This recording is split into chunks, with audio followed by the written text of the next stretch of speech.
14th, 2024. City Hall at 101 East 4th Street, Owensboro, Kentucky. At this time, I'll ask the city clerk to do a roll call for me. Commissioner Pam Smithwright. Here. Commissioner Sharon Neesmith. Here. Mayor Tom Watson. Here. Commissioner Bob Glenn. Here. And Mayor Pro Tem Mark Caslin is unavailable. Thank you. This time, all the attention will go to the city manager, Nate Pagan, for the 24-25 budget presentation. Mr. Pagan. Thank you, Mayor. Mayor, Commissioner, it's good to see you today, and we'll proceed with getting started on the presentation for the draft 24-25 fiscal year budget. As I always like to remind everyone that the budget represents the culmination of hours and hours and months of work by city staff to draft and compile the budget and this presentation. So I always begin by thanking our finance team who's involved in the budget. Of course, you know Angela Waninger, our Director of Finance and Support Services. In addition, Danae Galloway, the Deputy Director of that department, and then also Deanna Glover, Carrie Haynes, and Whitney Brown are on the budget team as well. So I always like to acknowledge their Herculean efforts. It's the A-team, no doubt. Also, Beth Davis, our municipal executive, no, what was the right word? I tried to remember earlier, but professional municipal clerk who compiles the presentation before you today. And so it's about 90 slides, so it's quite a bit of work to coordinate all those efforts as well. So I'd like to acknowledge Beth. And then ultimately today also we need to acknowledge our many department heads and managers. And really they'll carry the bulk of the presentation. You see and talk to me often, but this is a good chance for you to see our department heads, and this is a good opportunity for them to delineate to you and to the community what they need to operate their departments for the next year. So they'll carry the bulk of this today. I'll have some introductory comments, but you won't hear from me as much as you often might otherwise hear from me, because I want the focus to be on them and what they need for their departments for the upcoming fiscal year. Our agenda today will follow our usual approach, so I'll make some introductory comments, and then the bulk of the presentation is on the proposed expenditures for the next fiscal year. And then Angela will talk about her revenue projections for next year, and then we end with some forecasting. As you probably recall, we always do a 5-year rolling long-range plan, or just look at our anticipated revenues and expenditures. And that's a forecast, so it's not going to be exact, but of course, like any business, we like to project long-term and make sure we're making prudent long-term decisions. So we'll end with those forecasts or the long-range plan this afternoon. As we get into the presentation, we'll always start with some employment statistics or economic statistics. So you can see there the number of employment in Davis County. These are state-provided numbers. So you can see there the obvious cliff because of the pandemic and then the subsequent rebound. So we're a little bit below where we were pre-pandemic, but overall the economy seems to do well. Unemployment rate is depicted on this chart, both compared to ourselves and the state and the country. And so again, that somewhat mirrors the previous slide with instead of a dip, you see the incline there because of the pandemic. It's not a perfect measure, as we sometimes talk about, because the workforce participation impacts your employment rate as well. So it's not a perfect measure, but it is a pretty good objective snapshot to talk about what is happening in our local economy. And then also, I think that this is a good slide as well about our local economy, as it depicts a number of construction. In particular, you can see the single-family construction is up for the most recent 12 months compared to the prior period, a pretty good amount. We've got 3 sizable residential neighborhoods that are in development in our community, so you can depict that here in this slide. And multifamily is down, but that's a little bit more variable on the multifamily side. And then I like to look at the last line there as well, the value of commercial industrial permits. That indicates the amount of private investment in our community, and so you can see that that's up substantially for the more recent period as well. So that indicates our businesses are investing in their local facilities, which is a good thing for us long term. I want to emphasize highlight a few of our ongoing projects. These projects are largely already approved, so they're not in the 24-25 fiscal year budget, but I did want to speak to those because it does highlight how many ongoing initiatives we have in our community. So you're well aware of the Senior Center. That's probably our newest project that is ongoing as well. The property closing will be later this week, so we'll have the property title in hand by the end of the week. The design process has already started. I know there was a kickoff design process last week, or kickoff meeting last week, that Leland will shepherd that process for us, as he typically does, in consultation with the seniors. And so I know you're eager to get that project proceeding quickly, and so we will endeavor to move that project along expeditiously. So it is already beginning. You're well aware of the indoor sports facility. That project is essentially fully designed, and we're hopeful that the bid will hit the street, if not this weekend, then the next weekend. So we're trying to move that along quickly as well. So hopefully those bids will go out. We can start construction later this season. I think you're also aware of the Operation Firehouse, where over the next 4 or 5 years we'll be investing a substantial amount of capital into our fire facilities. So as you know, the Fire Training Center and burn room are under construction now at the facility on J.R. Miller. We're almost complete with design for Station 3, so that's a rendering based on the current design. And so that should bid by the end of this year as well. Leland, is that correct? Yeah, so hopefully we'll bid that in June, so continue to move that. And then in subsequent years, we'll do Stations 4 and Station 1 as well. So a substantial investment that we're making in fire facilities. The York Ditch Stormwater Project is ongoing as well. Again, another investment that's north of a $5 million project by itself. So that's going well so far. The wayfinding signage bid has been awarded, so those will start hopefully soon to make our community and our city more amenable to visitors and help them get around, and of course play off the bluegrass theme as well, as the bluegrass music capital of the world. Some private investment is ongoing. This is the Big Rivers Electric Corporation. This is their transmission operations center. This is their facility that's under construction now over on West 4th Street, or behind the grad area. And this represents a $57 million investment and 70 jobs. And of course, this comes on the heels of their downtown headquarters, which opened last year, which was an $11 million investment with also 70 jobs.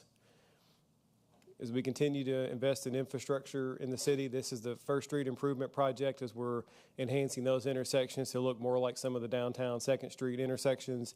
And that bid has been awarded, so construction will begin this summer.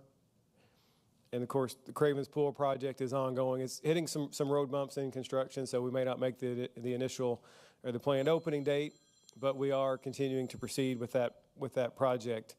And then finally, the pickleball project. As you know, you've approved a partnership with the River City Pickleball Club, and so that facility is moving through to the design process as well. I know the club is having some ongoing fundraising efforts that seem to be going pretty well. I've talked to club members a couple of times, and I know Amanda Ryder speaks to them regularly as well. So their process is going well. And so I thought those were 10 or 11 projects that are ongoing just as of today, in some measure of either development or construction, that signify the many facets that are under construction or moving forward in our community. If you think about those projects from an overarching perspective, there's infrastructure projects, there's economic development projects, there's public safety projects, and there's quality of life projects. And those are the directions and the priorities that you've set for us. And so you guys set those priorities, and we're able to deliver projects to continue moving forward. And so again, if you think about those 10 or 11 projects that we just talked about, and then back to the previous slide showing the amount of residential construction in those neighborhoods and showing the amount of commercial and industrial, there's quite a bit of activity going on in our community. So we continue to move forward as a community, so we're thankful for your leadership to get us in that position. So at this point, we'll start transitioning to the expenditure slides. And so first, we'll cover a few of the overarching things that aren't specific to any department that you'll see as themes across the budget. But from an overview perspective, you'll see those themes continue. Economic development we'll talk about. Community infrastructure we'll talk about. And, of course, public safety investment that we continue to make. And both the police and fire got pretty much everything in the budget that they requested. So we're happy to be able to provide all the resources that they need to do their difficult jobs. Also, the budget is balanced, as we are required to do, so we presented a balanced budget. And then most importantly as well, we're presenting a budget that assumes no tax rate increases. So we propose and expect all tax rates to remain the same throughout the fiscal year. We are adding some positions in the budget, and that's something that we don't do very often. We certainly don't take lightly adding staff because of the pension costs and insurance costs, but sometimes from a service provision perspective, we just had to add staff. And so we're adding 5 positions. Now, 4 of them that we'll talk about are mitigated in large part. But first is a police lieutenant to oversee the new academy that you're aware of. Chief Elam will speak to that during his comments. He also is adding a citation officer. So the citation officer, fire captain, communications, digital media coordinator, and records clerk are new full-time positions, but we're just transitioning from part-time to full-time for all 4 of those positions. So citation officer, right now the police department has 2 part-time citation officers. They're having trouble filling those positions. 1 is filled, 1 is vacant, and so we're proposing to transition from 2 part-time to 1 full-time. Similarly for the fire captain, Chief Howard will discuss that in more detail, but we have 2 positions that we have called the fire training or fire safety specialists. And those are part-time positions who do inspections, and those 2 positions have been vacant for at least 2 years. And so we can only go so long without having those fire inspections done. And so from a service provision standpoint, we have to fill those. And so we're proposing to transition from those 2 part-time to 1 full-time captain level position. And then the other 2 are the same way. So they are new full-time positions, but they are somewhat mitigated from a financial perspective because we're just transitioning from 2 part-time to 1 full-time position. From an aggregate perspective, we're happy to present a draft budget general fund that is a reduction over the current year. So as you can see on the slide, is a reduction of $2.8 million, which is a reduction of 2.7%.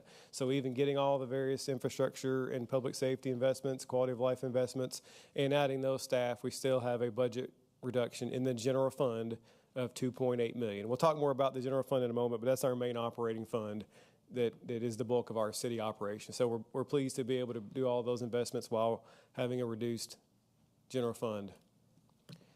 Other factors that you'll see that are shared across the entire budget in each department: health insurance. We're fortunate our insurance costs are going down. We were able to provide the STEP funding for everyone to get a step on the salary schedule or compensation plan. You probably recall last year we did a full-scale compensation study. We did all new compensation plans resulting from that. And so we funded every employee to proceed on their development path for the next step. And then one of the outcomes from the compensation study was that we needed to give a good market rate cost of living adjustment every year. In the past, we'd really fallen behind on our wages because some of our annual COLAs had gotten relatively small a few years ago. And so we were able to provide a 4% cost of living adjustment to employees as well, and then provide for our pension costs, which fortunate for us went down. So if you've been around for a few years working in government in Kentucky, you know that pensions have been a long-term challenge. And so back several years ago, the state gave us a 12% increase annual increases for our pension costs. And that's fully phased in now. So we've had a slide to this effect every year since I've been here. We probably won't have a slide like this next year because that 12% increase is fully phased in now. And so the sizable bumps are hopefully a thing of the past. And so now it'll sort of change based on the actuarial assumptions. So a minor change, much less than we're used to. So we were able to accommodate those changes because our pension contributions pursuant to this, the state are decreasing for the next fiscal year. So that was a pleasant surprise for us. So as we go into more detail with the departments, we'll talk a little bit about the general fund is what we've discussed briefly. Typically, we do talk about the general fund more often. And that is our main operating fund where all of our costs to operate the departments at City Hall, the police and fire, finance, as you can see. So that's our main operating fund. So that is the bulk of the discussion today. We have special revenue funds. We'll talk a little bit about the TIFs that are separate from the general fund. And then things related to the opioid settlement funds are a little bit different. Our capital projects fund is where we move projects after they're approved. So whenever you guys approve a project, we move that funding to the capital projects fund so it doesn't impact some of the other funds. So it allows for better year-over-year comparisons in the general fund. Whereas if we had a $20 million project in the general fund, it would heavily skew year to year what our actual numbers would be. And then we have enterprise funds. The easiest example is probably sanitation, where it's essentially a standalone enterprise where sanitation revenues go into a separate fund that then handles sanitation expenses. And so that's kind of the general outline of our budget at a glance. And so most of these, again, will be general fund items that we'll cover, but there will be some other items sprinkled in throughout the presentation as well. So So as we transition to individual departments, we show the org chart for the city. This is the citywide organizational chart showing, of course, the citizens at the top. They elect you, and then you guys employ a city manager to oversee the direction that you give me as we provide services and improvements on behalf of our community. We'll start today with the administration department and the various parts that are essentially what you think of as the fourth floor: yourselves, myself, city clerk, the municipal clerk, assistant city manager, and city attorney. So for those items in the administration, we have for next year an increase of 9% or $153,000. Most of that is related to personnel. On that previous slide, we're adding a new communications and marketing position that will be housed here. And so as a result, that's a little bit bigger of an increase than you'll typically see at 8%. Most departments will be in the 2 to 3% range typically, but because we're adding a position and because we're a relatively small department, it has a bigger influence or bigger impact there on that 8% increase for personnel. For supplies, a 32% increase, which is a little under $18,000. And we're proposing to acquire a software called Placer AI in partnership with our colleagues at Visit Owensboro, and that gives us a lot of visitor data, so we can have a better handle of who's going to our events and who's coming downtown for the air show and those types of things. So it's a good partnership with the CVB, and Tim's far more familiar with that than I am if he had any questions about that. And then the other is just general supplies for general expenses. So unless you have any unless you have any questions about those administration expenses, I will hand off to Tim, and he will brief you on the public events budget.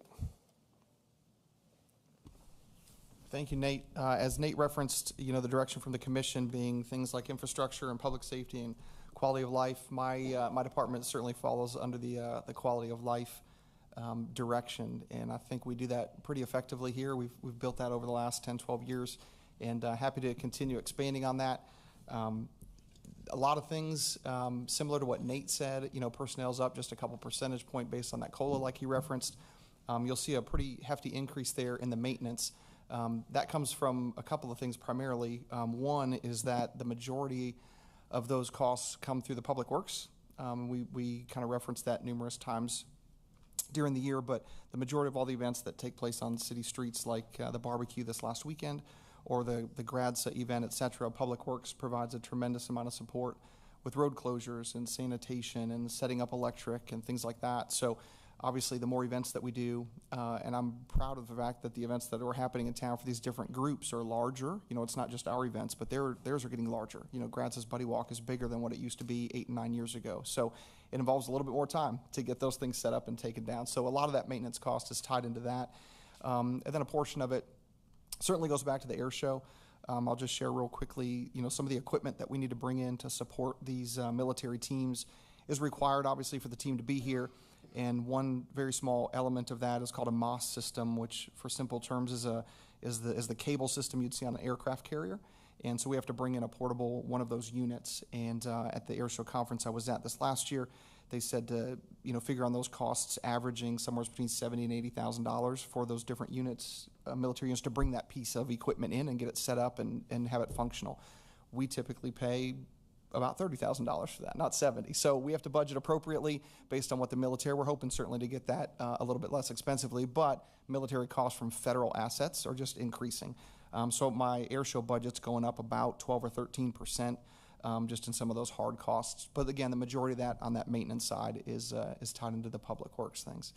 Then capital that's referenced there, we're looking to expand even farther what we do along the riverfront for the Christmas time of year. So we've got some information that we'll share once we get closer to that season, and that's that capital. As Nate referenced, obviously we support a lot of different things. Most of those you'll see on that list there. You're familiar with most of those, but a lot of different things that the CVB is working on to create some new events in the community, and we're excited to support those. We meet with the CVB. Erica and myself do regularly, weekly, 2 and 3 times a week to make sure we provide the right support for things like the great race that's coming back to town. Is going to be here for 5 or 6 days to kick off that race. So a lot of things going on in the community, and we kind of have our hands in a lot of different ones. As far as our signature events that we do, July 4th will be back again. We know folks like and really enjoy the fireworks all around the community rather than just on the riverfront. So our plan is to continue doing that with those 3 locations around the community in addition to the riverfront. The air show we referenced coming up September 13 to 15. Excited about that. It'll be a really big show.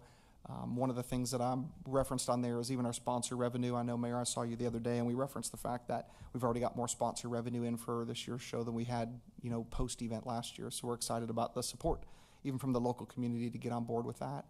And a STEM event that we did, continue to grow that and try and impact high school students with potential aviation career ideas. And then Trail of Treats is back, Halloween time, great event, obviously draws a huge crowd downtown.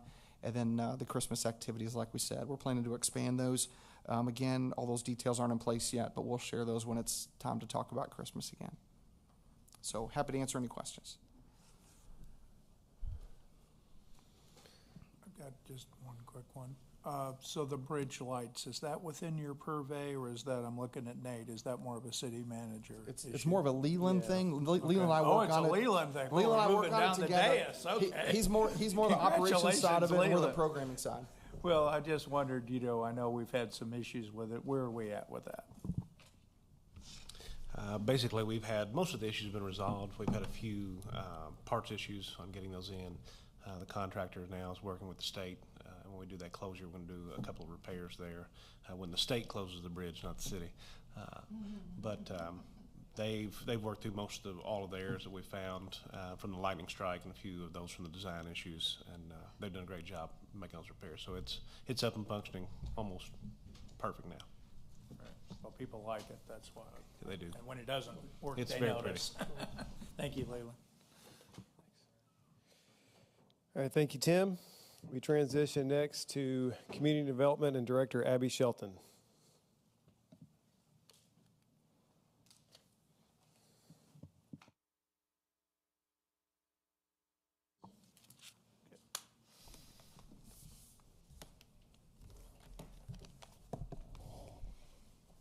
Good afternoon, Mayor and Commissioners. Thank you for the opportunity to present the proposed budget and quick program update for the Community Development Department. The Community Development budget can be found on page 22 of your book. The total department request for this budget is $330,658, which is a decrease of $12,468, or 4% from last year. This budget includes funding for salaries and operations of 2 staff members, myself and Evan Gogol, Housing and Grant Coordinator. The overall budgeted decrease for the department is attributed mainly to the professional and technical services budget. We have completed the housing market analysis needed to craft the 2025-2030 Neighborhood Revitalization Strategy Area Plan and Consolidated Plan. I am pleased to report that because of your support and commitment to creating sustainable economic development in our community, 269 project applications have resulted in a total investment of a little more than $10 million since 2020 and the Riverview NRSA. As you can see, the private sector has bought into the success of the programming. The Community Development Department continues to administer grant programming, supporting housing, economic development, and public improvements. Community Catalyst grant program funds like single-family rehabilitation, new construction, rental rehab, and our 50/50 demolition initiative.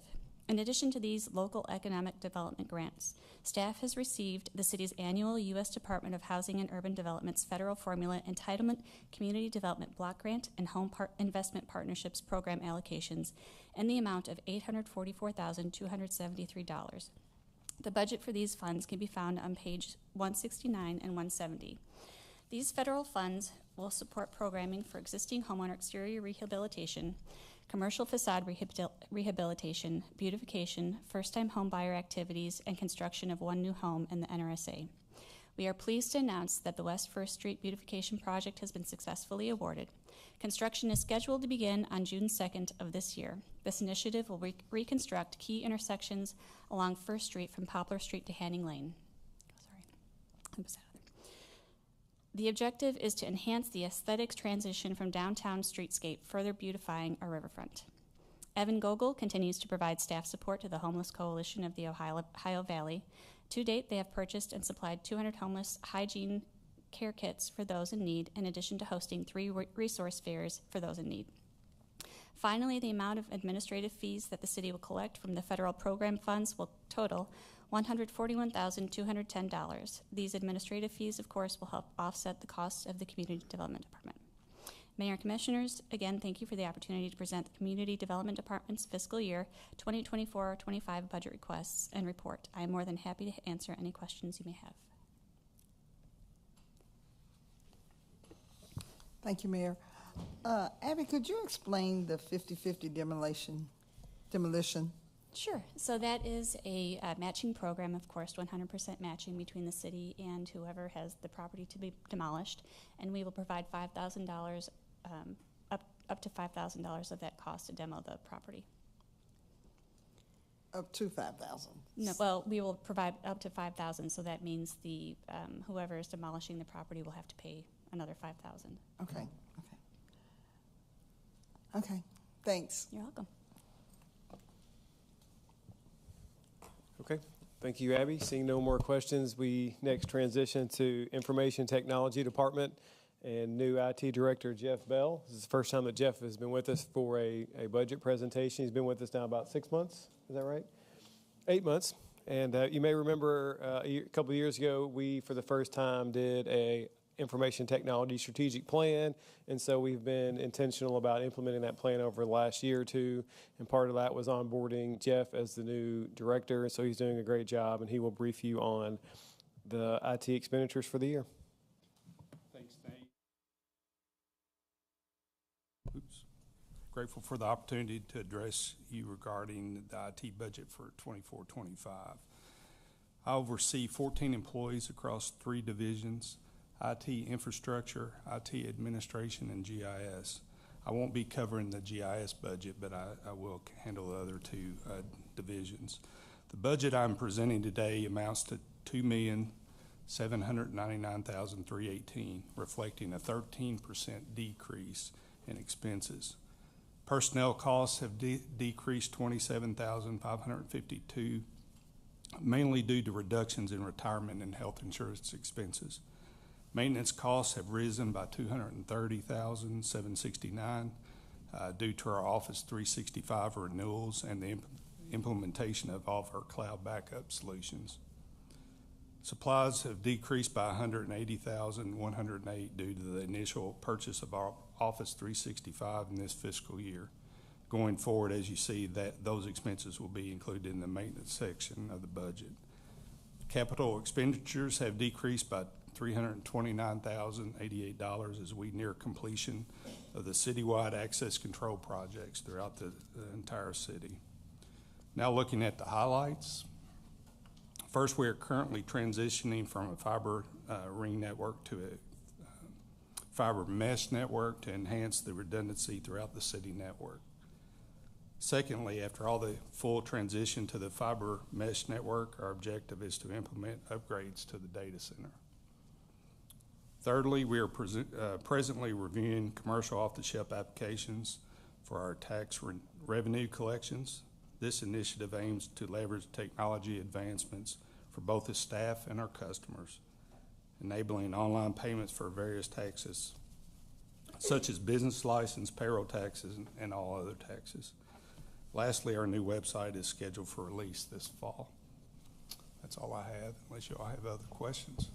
I have a question, not being very sharp on this IT stuff. You know, over at EDC, we had a cyber threat that took some money out of our account, and I'm just kind of do we have that 2-step verification and all that stuff in place? I'm sure we do, but Yes, sir. I just wanted to kind Yes, of sir. bring that out to the public because there's quite a bit of concern about that. Some clown in Japan or something took about some money from us, so I just wanted to kind of get you to explain a little bit about that 2-step verification. Yeah, 2-step basically sends you a message to your phone, and when you try to log in and you answer that is me that's trying to get into our logins. We take cybersecurity very serious, and we have weekly meetings on how we can increase our posture, our security posture, and we're doing everything we can to keep the bad guys out. Well, I apologize for blindsiding you. So we don't know what y'all are going to be telling us. So when those things come up, I just want to, that was a pretty big hit over there, and I'm just curious how strict you are on that cyber stuff. We take it very serious. Good. That's one of our priorities each and every week is to come up with new ideas on how to keep keep our data safe and our. It's hard to stay networks. one step ahead of those criminals. They're pretty sharp, aren't they? Anybody else? Glenn? So Microsoft 365, the newest version, do you consider that more susceptible to break-ins, cyber break-ins, or an improvement in terms of online security? Well, the Microsoft, if you look at the security levels, Microsoft is the top level of security. Now, we have an internal security company called CrowdStrike. They're the top tier level company that we use, and they're actually monitoring our network 24/7. So Microsoft's doing as well as anyone else. And that last question I've got is the training we get where they'll tell us, avoid opening phishing and all that. Does that seem to work? Because I know other places I've worked, we do the training and someone is always still opening that fallacious email or whatever. Does our training seem to work pretty well? Well, I send out basically weekly emails, and we're getting better. I will say that. We still have a few people that get caught, but we are getting better. Yeah. All right. So it is working. Yeah. Well, I think you need to do the training. I don't have any doubt. It's too easy to not be paying attention and make a mistake that could cripple the whole network. So thank you very much. Thank you, Mayor.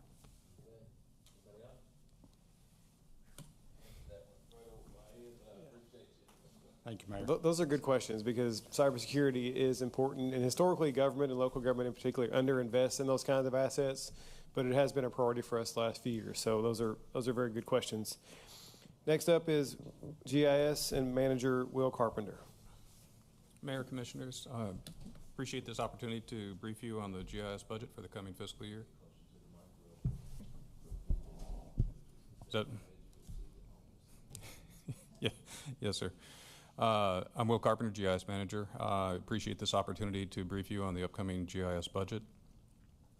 Before I get into specific numbers, what is GIS? We provide mapping services and data analysis services for all the departments as well as our external to the city customers, which are OMU, RWRA, and Fiscal Court.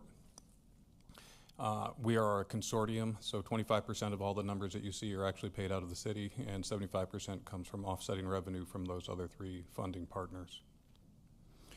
In the upcoming budget, we're looking at $601,000. Personnel cost has a marginal increase that's outside of management's control. That's part of the cost of having staff. The other categories has reduced by $7,100. We did training this year that we don't need to repeat next year. The training was geared specifically to transitioning from the current technology platform from our primary provider, which was ArcGIS Desktop. That has a 2-year sunset where it will roll out of support. The replacement product is ArcGIS Pro. It does everything we need it to do, but it does it differently, and we need to be proficient in the tools that we're going to employ. So that's what that training was for. Capital has decreased by 50% or $25,000. The vendor for our aerial photography, which is the capital item, changed their billing date. So last year we had 2 billings fall in the same fiscal year, even though they were a calendar year apart.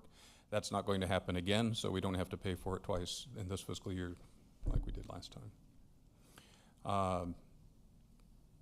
I think that's all I have to present. I'd be happy to entertain any questions.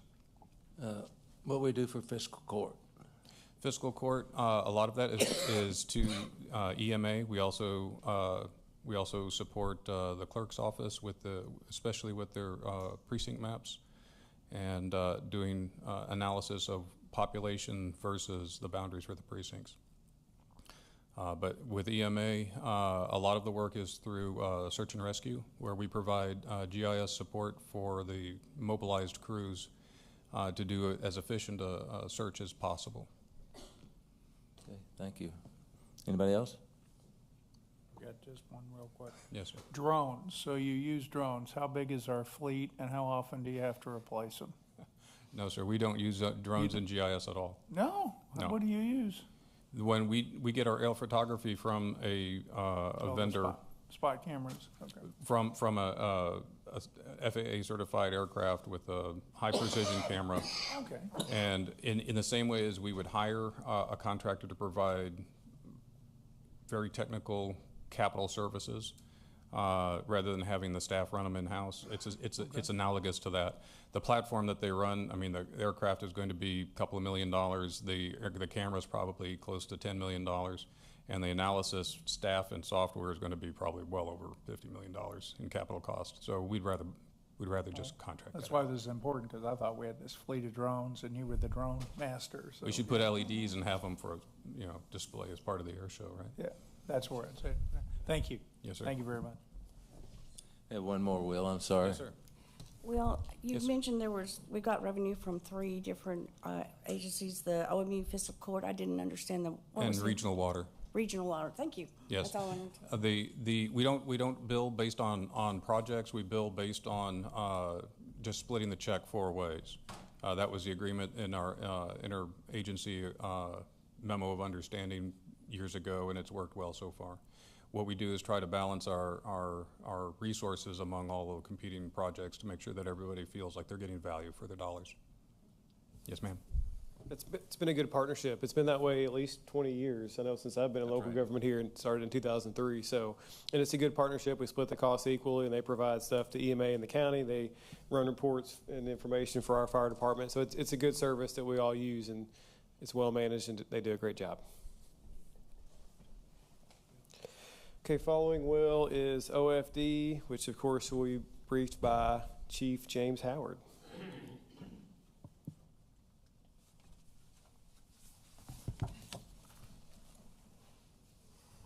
Alrighty, good afternoon. I use these now. I'm sure it will. Honorable Mayor and members of our City Board of Commissioners, thank you once again for the opportunity to present some of the highlights of the budget plan for the Owensboro Fire Department for the coming year. The most important aspect of the slide that we start with here for us is always the box on top. At the Owensboro Fire Department, we never forget who we truly serve and who we're accountable to as we go about our business, public safety.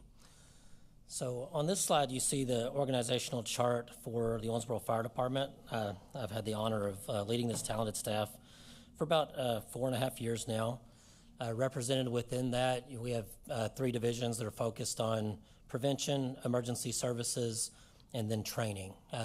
You can go from top to bottom and kind of follow the chain of command. Once again, always recognizing, maybe visible on this slide, but the public is always at the forefront of our minds.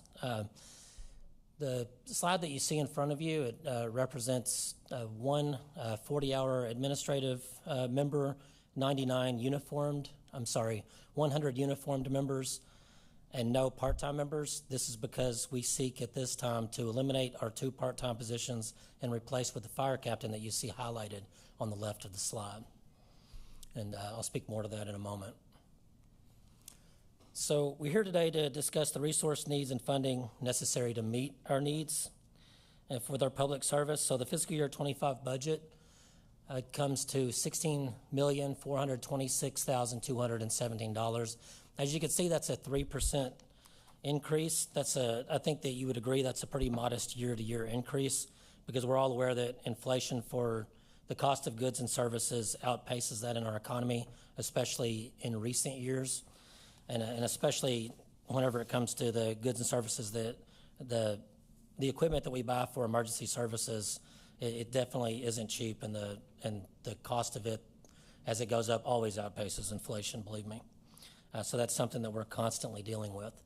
Some of these other categories, the ability to eliminate 2 part-time positions and replace them with a full-time position and have that position have benefits covered and all that, and still be able to have a 4% COLA and the step raises for existing personnel. To be able to do that and only go up 3% is because of some of the cost savings that exist in other places, as the city manager addressed when it comes to pension cost and forecasting for healthcare costs, as we've learned in the current fiscal year, and how healthcare is going to be addressed in the future.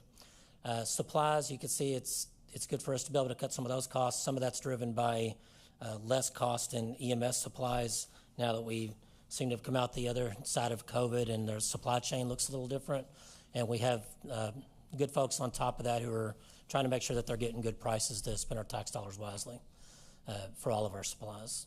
Utilities, those costs tend to go up 23%. It may seem striking, but within the utilities, one of the things that drives that is the cost of hydrant leases, but there are other, as far as the hydrants that we actually pay rental or lease on from OMU. So that drives some of that increase. And then you get down into capital, 10% increase. We use our capital budget to fund some specific projects or equipment that's going to be beneficial for the different programs that we have. Let me see. So some of the highlights of this budget proposal that you guys have had in your hands recently to be able to review. First off, we're very proud that the city manager showed you a slide earlier of what our training academy is going to look like. Unfortunately, I didn't have our tower, which I think is super cool, and hopefully you've driven down through there and seen how it's coming along. But it's behind the classroom building, essentially from the picture that was shown earlier. But we plan to conduct our first in-house recruit academy since 2021. Historically, our fire department has trained its own recruits. I was fortunate enough to go through a 10-week program at our academy back in 2003. I'm very proud of that, and we have a history of doing that. We've been fortunate to be able to utilize the state's fire academy down in Greenville for classes while we've gone through demolition and then construction of our current academy. We actually have 2 recruits in a class right now, but we want to bring that back home. We have fantastic instructors at our department who can definitely knock it out of the park, and we want to show that we can do that and get the most use out of the facility that the public has invested in there to replace the Walter Freeman Training Center on Davis Street. We want to improve our code enforcement with the implementation of the deputy fire marshal position, which is the fire captain who will be assigned to the prevention division. So that deputy fire marshal will work in some ways as an understudy to the fire marshal to help it'll lend itself to providing for a better succession for that position and that division, to be able to have another brain in there working away to make sure that we're improving on how we do our inspections, to handle that caseload, our public life safety education with coordinating some of those programs, and then with investigations, which are very critical. So once again, that position is replacing 2 part-time positions that we seek to eliminate. The third item on the highlight slide here is to expand our advanced life safety coverage. The big ticket item on that, beyond the personnel, obviously, is it costs about $47,000. It's getting closer to $50,000 for our cardiac monitors, and we can't add an additional station to be able to run advanced life support out of without the cardiac monitor, airway kits, and the personnel who are trained to do those things. So we have some monies in here to support education and the equipment necessary to add an additional station, where we have 2 ALS stations right now, to improve that to 3, with our goal eventually to have coverage from all 5 stations. Lastly, definitely not least, is to invest in technology for several different challenges that we see in today's fire service. One kind of a hot topic these days is electric vehicle fire response. We have some non-capital expenses to get some things that are going to help to make our responders safer and to be able to mitigate those incidents as they occur, because we expect them to be more common, clearly, with the way things are going. Second is investigations. We're looking to get an investigation kit that includes a state-of-the-art camera kit for investigations, so we can work hand-in-hand better with OPD on investigation of suspicious fires and make sure that we're documenting these things better and pushing the envelope on how we do these things. Lastly, in the technology is the drone operations. We've invested for training and equipment to start our own drone program that's going to help us with urban search and rescue, help us to produce media of our own, pre-planning of occupancies, thermal imaging for major fires, and then also to be involved in investigations with video capture from the drone. We're actually budgeting for that and seeking grant monies that we hope that we will either use just a little bit of that as a match or may not have to use those capital funds. We're trying to get that because we know that grant money is out there if we can secure it. So those are my slides, and I'm willing to take any questions that you guys have today. So there have been a lot of studies that indicate that being a firefighter exposes you to carcinogens just in the nature of fighting a fire, but now there's some studies that indicate the gear that the firefighters wear has PFAS in it, PFAs, and there's a movement afoot nationally to try and change what the gear is made of from the PFAS substance, which does work to resist fire, but is also carcinogenic. Is this something you're beginning to look into in the long term? I know it would be an expensive transition and all, but I'm just wondering if that's on your radar. It is, and we have opportunities every time that we bid out, because we have contracts that, multi-year contracts to buy our firefighting PPE, and I believe we're in the second year of that. So every time that cycle comes up, we take advantage of the opportunity to look at the research, to look at what's out there. It is challenging because, like, the best products that are out there to provide a barrier to you from the thing that could immediately kill you is something that could kill you later. That's a problem.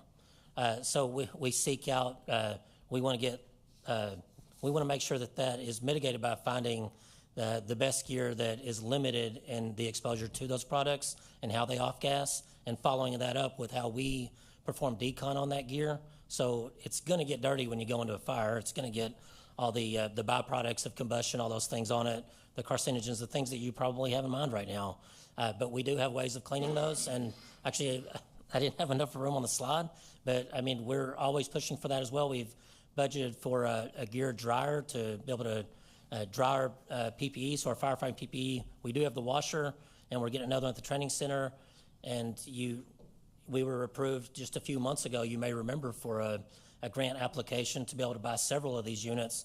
We don't want any excuses for people to wear dirty gear. We want that gear, you have to use it, you got to do what you got to do when the person needs help. So we get in there, do it, hit it hard, get back out, decon that stuff, try to keep our people safe for the short term and the long term. So yeah, we're definitely mindful of that, and it's something that we're keeping an eye on in the industry. It's unfortunate that in the past, once again, some of those materials contain, like you said, like the PFAS or the forever chemicals. It's been a concern for a long time, and it's being addressed industry-wide. Thank you, Chief. Okay, thank you. I was curious, Chief, with all the pockets of county inside the city, do y'all respond to county property inside the city limits? It can happen. Paul Nave and his folks over at Dispatch are pretty careful. Most of their calls come from cell phones now, so right. Like you can drive by a house in town or one of these pockets, you can see what their total looks like and tell if they're city or county, but they don't have that luxury when they're on the phone. If we get called, we go. If it is county and they need our help, we go. It does happen out, and it seems like I know with Leland, different ones who've worked on the annexations over the years, they've tried to, narrow down those gaps and kind of eat up those little pockets so that they are actually in the city. That's helped a lot. Out Beach Road, out West Parish, there's some of these areas where we're used to seeing that. There's less and less of it. And then you have the fringe area that's kind of a different thing. But once again, when the towns drop, our folks are ready to go to the person that needs help. It's not a huge problem. I'll say the county, they don't want us fighting their fires for them. They want to fight their fires, because I've shown up on Beach Road in the past when I was on the trucks, and they're right there, and like they want you out of the way, and they want to do it. If like the furniture store on Beach Road, I don't know if it was like 20 years ago. Like you get those incidents, yeah. But what we want as a city, we want them in the city. We want them to be part of within our jurisdiction. We know that we can get there quicker and that we can provide a higher level of service. And we have hydrants just closer to our occupancies than they generally do in the county. So yeah, it's not a big problem for us. It happens every once in a while. It's probably more likely to happen with medical calls, just because we get more of those calls. But I say it happens mostly because of cell phones. Because if it's a landline, then they know in dispatch, they know pretty quick if it's city or county.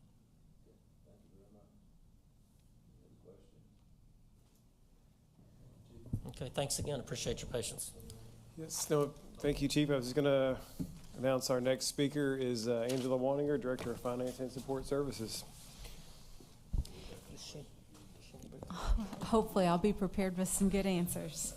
I just wanted to say thank you for your time and consideration to be here today. We really appreciate that. And with that, I have I oversee and have a responsibility for two areas, one being finance, which is directly managed by Deputy Director of Finance and Support Services, Danae Galloway, and human resources, which is directly managed by Personnel Manager Josh Bachmeyer. Those two will be presenting their own budgets, and so for now, I'll turn it over to Danae. Good afternoon, Mayor and Commissioners. Danae Galloway, Deputy Director of Finance and Support Services. The Finance Department consists of 17 full-time and 3 part-time staff who love this city and are dedicated to serving its citizens by answering questions, providing guidance, assisting with permitting, licensing, and city tax preparation. We provide financial support to the city and its departments through revenue collections, accounts payable, purchasing, budgeting, financial statement preparation, accounting guidance, and many other tasks. The proposed Finance Department budget for 24-25 is $2,540,229. This is an increase of $388,548 from the current year. The majority of this increase is $306,875 in maintenance and capital, which represents the purchase of new business license and tax software. IT kind of touched on that. This software will be better technology than what we currently use. It'll provide additional capabilities to city staff for revenue collections and better online accessibility to businesses and to vendors. They'll be able to access and see their own accounts, prepare things online, and make payments online. Thank you for the opportunity to present my budget, and thank you, as always, for your support of the Finance Department. If you have any questions, I'd be happy to answer those.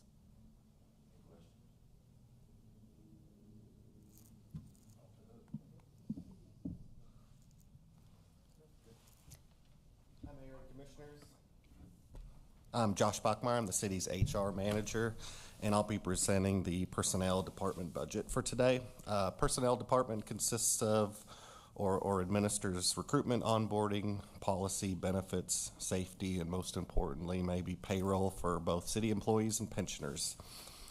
We do all of this with 6 staff members. Currently, we have 5 staff members plus 2 non-full-time clerks, which we're requesting to convert both of those positions to 1 full-time clerk. So this year's overall budget is $41,879 less than last fiscal year. The changes are for the most part minor recruitment adjustments based on current and anticipated vacancies. As I mentioned, the staffing adjustment converting 2 non-full-time clerks to 1 full-time clerk just really provides more consistent support and continuity throughout the work week. Their current schedules are kind of every other day, and that person would be here every day, 5 days a week. Even considering this change, the personnel services category is lower than last year due to a retirement contingency on the previous fiscal year that has been satisfied at this point and no longer needed. The other category shown contains several categories, including professional technical services, recruitment, tuition reimbursements, and safety costs. Overall, those categories are 3% lower. However, the changes adjusting the reimbursement, the majority of the changes is just adjusting the reimbursement period for the city-sponsored MPA program. We went from paying that over the course of 2 years to 3 years, which actually reduced that budget. Other than that, it's pretty status quo for the HR department, and if you have any questions, I'm happy to answer them. Chief next.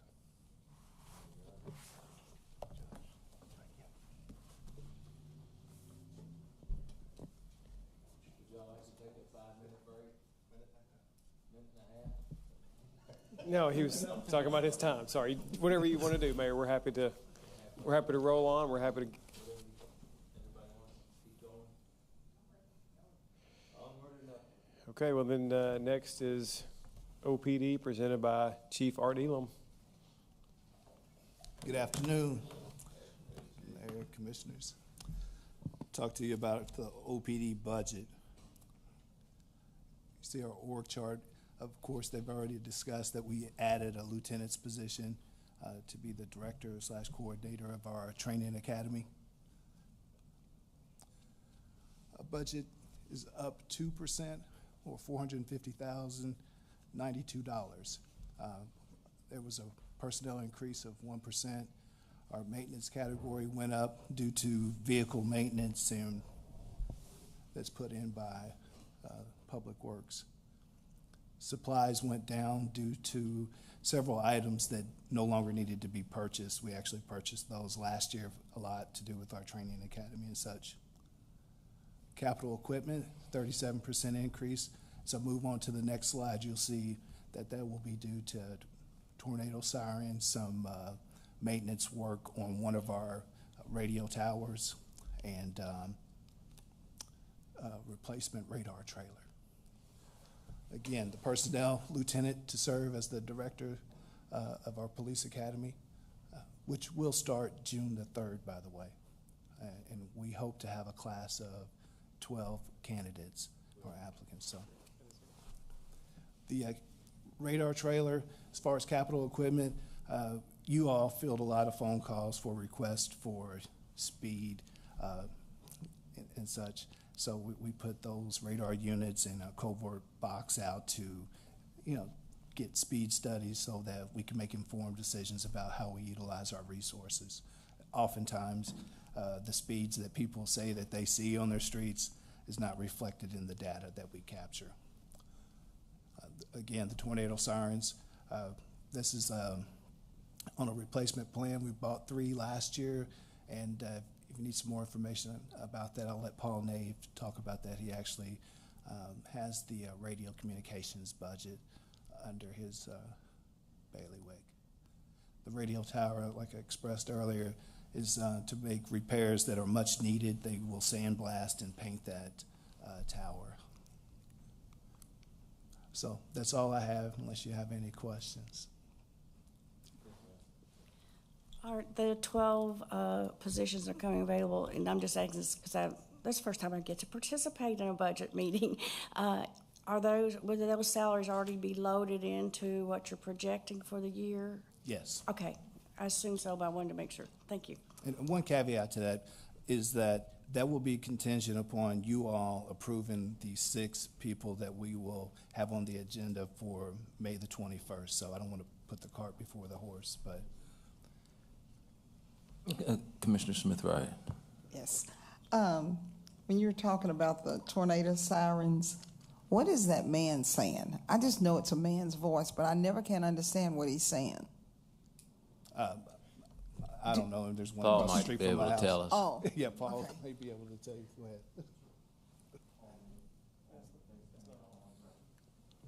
It's not on. I don't believe it's on. You're next anyway. Come on. Any other questions you can address?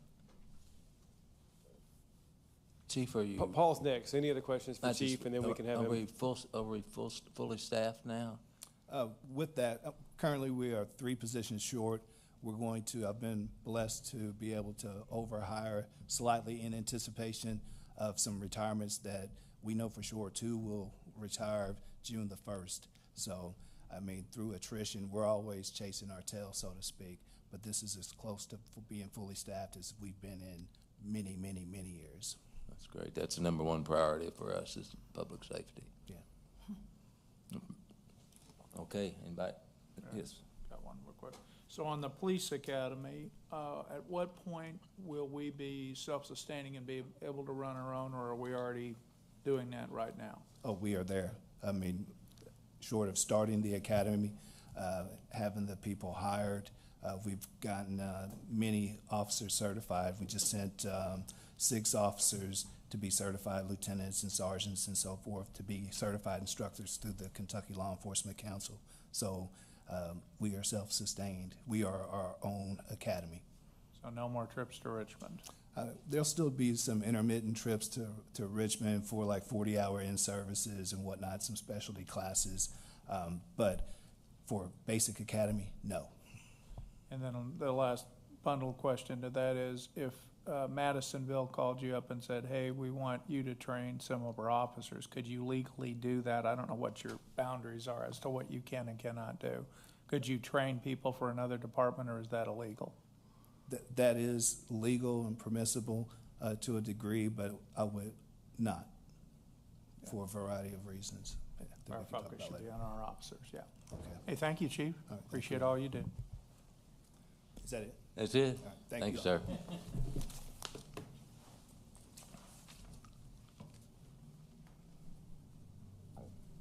And next is Paul Nave, who's the dispatch director, and he also oversees the siren. So he'll answer your question, Commissioner Smith, right, about what the tornado or the severe thunderstorm warning gas is. So it says two different things, Commissioner. First, it says there's a thunderstorm warning. If it's in the park, it tells you need to vacate the park and take cover. If it's outside of the park areas near schools, it just says there's a thunderstorm warning. Be advised, listen to your local radio station for further information. I just never could understand. I mean, I could hear this voice, and I even open my door and go outside, and I still don't hear what it's saying.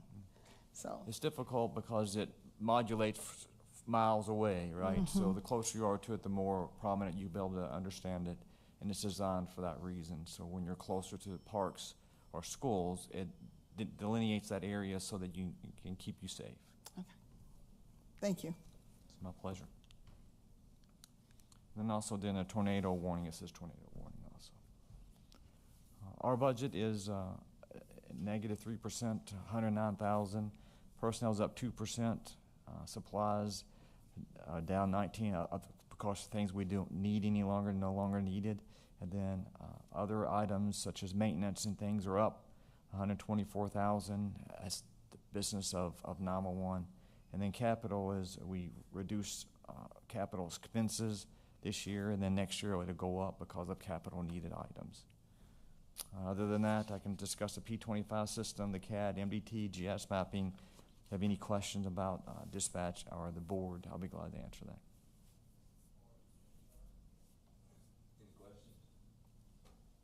I just got one real quick. So the dispatch training, will that also go through, will we be able to keep that local now, so No, they're sir. not having to go to Richmond?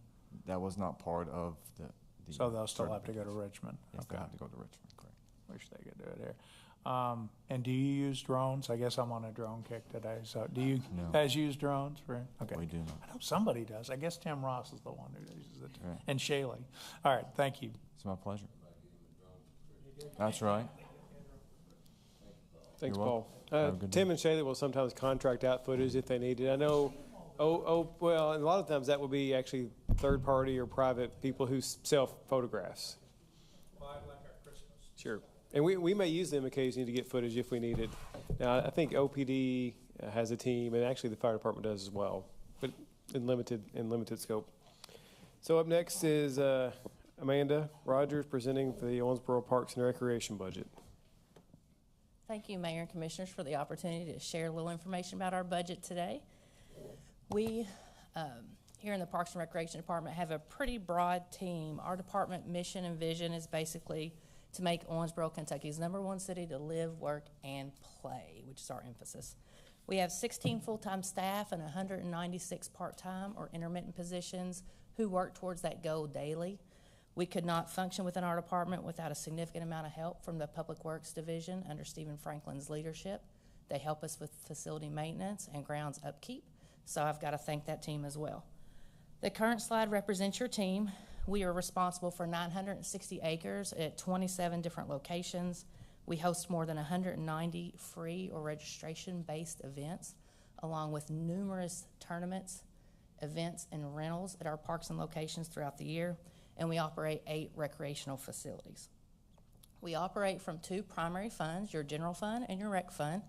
First, we'll speak about parks, which is general fund. In that fund, that's where the money is housed for green space parks, administration of the park system, as well as general programming. We have 6.5 full-time staff that manage that little less than $5 million. That's up 11% over previous years, due primarily to capital is a big portion of that. The capital replacement plan is pretty large in our department. One piece of that is asphalt. We've got a lot of asphalt in the park system through trail systems, parking lots, sport courts, and other general park trails other than just the green belt. It also includes HVAC, fencing, and roofing, which with the more buildings and locations we have, the more of those things we'll have. So we're also seeing a lot of increase from contracted out work for supplies and labor. So that's reflected here in capital. We're also going to talk about the rec fund. In the rec fund, that's going to house 6 different divisions or 6 individual budgets. Those are for those recreational facility locations that we as a Parks and Recreation team operate ourselves, and also the Merchant Center Court budget as well. We have 9.5 full-time employees who oversee about $4.4 million, which is 11% down from previous years. Again, a lot for capital, but you'll also notice there that transfer to your community vision. So we had previously, for some projects, budgeted some things within that rec fund that we later transitioned out into your community vision so that we could centralize all those dollars for program and cost management purposes. There's a lot going on in parks thanks to your all's support, and some of those things I'll highlight there on the screen. One thing, and many of the things noted here came from our master plan, which was recently completed, so we are getting after all those tasks mentioned in that plan. The repurposing of Dugan Best Park tennis courts. We have 2 tennis courts there that don't see a great amount of usage, so we'll be working with the Neighborhood Alliance, the youth at the center, staff at the center, and just the general public for input on how we can better utilize that space. We also have added a Arts and Parks program. I know a lot of communities are doing murals throughout their parks and throughout their community. We have some here in Owensboro, so we're going to pull that into the park system and try to generate and grow local art and make some areas of our parks a little more aesthetically pleasing.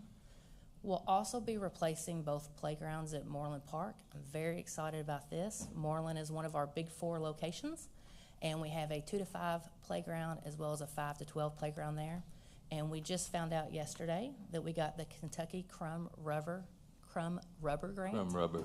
Thank you, which is $75,000. So that will help us to be able to add poured-in-place surfacing, not just to the 5 to 12 area, but also to the toddler area there.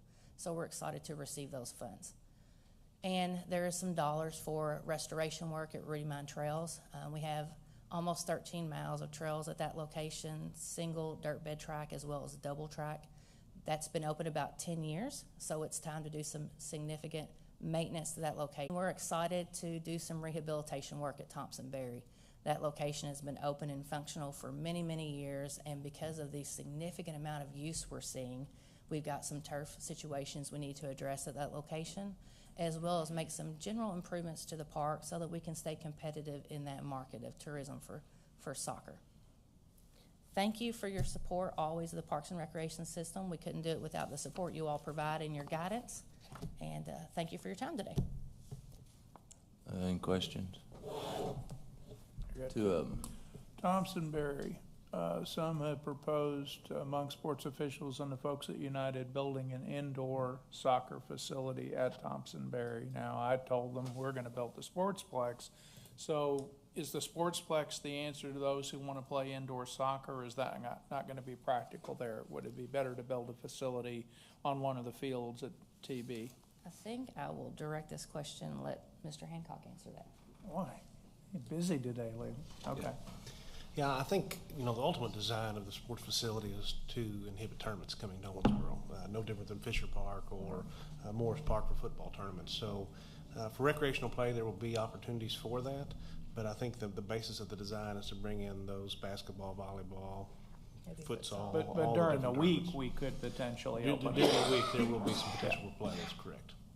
Because I know that would be less expensive than building an indoor facility. Okay, and then the other quick question I had was the idea that I know the mayor has expressed, and that's the idea of creating another wheel spoke of baseball fields to broaden our access to larger tournaments. Was that part of, I heard the long-term plan, but was that ever proposed? Was that one of their suggestions? I don't remember it being. No, it was not proposed. As always, I think there's a long list of wonderful ideas, but never enough necessarily time, staff, or money to do every great idea at one time.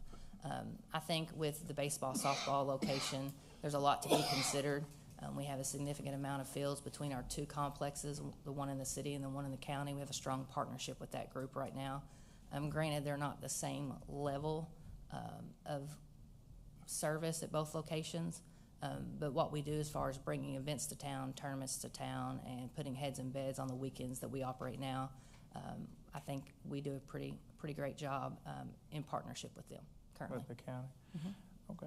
And then the only other question I had, the golf course at Ben Hawes, are we almost done with the drainage work? Yeah, Which yeah. I think you've done a great job with, managing Well- that, keeping it, trying to keep it open and. Well, thank you very much. I can't take the credit for that. We have a great green superintendent, a young man by the name of Sam Bodine, and of course our golf courses manager, Charles Whalen, is first class. So the two of them have done a wonderful job. But that project is nearing completion. The only thing we really have left at this point is to collect all the paperwork that coincides with the project of that, warranty paperwork, manuals, electronic drawings, final as-built. And we've got some cart path work that's going to have to be redone. So other than that, we are done at that location. Now, we are not open on all 18 right now because we had significant tree damage from the storm last week that we're still trying to recover from, that Mother Nature keeps bringing rain, so it's hard to get out there on the course to get all the trees taken care of. Is the par 3 unaffected? Par 3 is open, yes, sir. Okay, all right, Yeah. okay, all right. Thank you, Mayor. You're Thank you, welcome. Amanda. I know Wendell Foster has a sensory park over there. Has there ever been any discussion of how we could maybe help with, maybe Smothers Park and help those with varying abilities to have an opportunity to share that? Yeah, so what we have looked at is what some of the options are there compared to our other locations. A big part of their sensory park has to do with panels and items that create different looks, textures, feels, touches about the level at which those things service people. So a lot of the things that might be chest high for me are now waist high for me, so that they can better serve those that are smaller or even in a wheelchair. So we are looking at some of those things, and that's been a big part of the design thus far in Moreland. We want to make sure that we can go in and include several features that would be more accommodating to that citizen in our community. Thank you. You're welcome. Anybody else? Just like a barber shop. Next. That's right. Thank you, Amanda. So I often speak to groups in town like Leadership Owensboro or those types of groups, and usually when I speak to those groups, I try to make my comments more interactive. So I ask questions. A lot of times I'll ask, what is the biggest department in the city? And 90% of the time someone will say OPD, and they're correct. It's the biggest department in the city. And then my question is usually, what's the second biggest? And that's where people are typically stumped, because the typical answer in that regard, or the follow-up question for the second biggest is OFD, and it is not. Second biggest is actually Public Works, and so it is a large and sprawling department that has almost as many employees as OPD, actually. And people don't often recognize how big and how many different divisions there are. So Public Works is next. It'll take a little bit longer just because of the many divisions, and so I think Stephen Franklin, the director, will make some introductory comments. Your mic is not on, actually. It is. Let's take about a 5-minute break then before Perfect. he gets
I believe it's Stephen Franklin.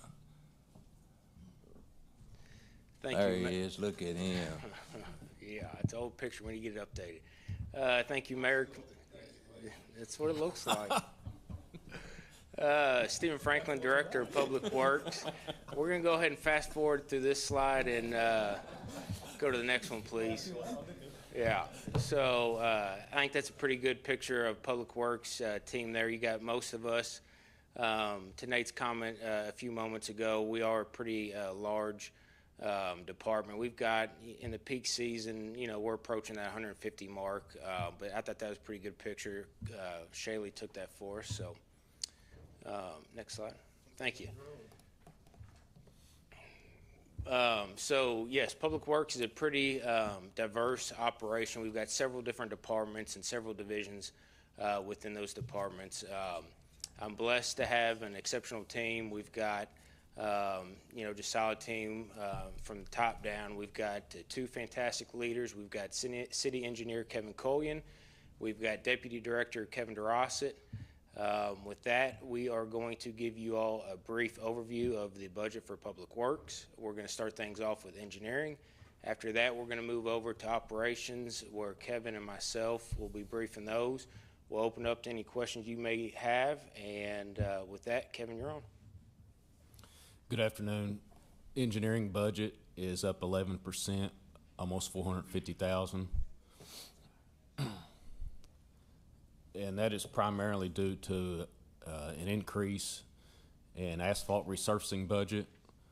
What we propose to do is employ additional contractor effort to get the asphalt streets ready for paving. And that will allow us to free up one street department crew to focus on concrete streets almost year round. So, you know, since we've ramped up our asphalt resurfacing program, it's required us to keep two street crews almost working continuously to get those ready. So this will allow us to redirect some effort to work on some of the concrete streets. Sidewalk maintenance, that's funded through the Your Community Vision Fund. Still holding at the $500,000 budget request. Still working in the Apollo NAB. I would estimate we're probably 2/3 of the way through with that neighborhood alliance.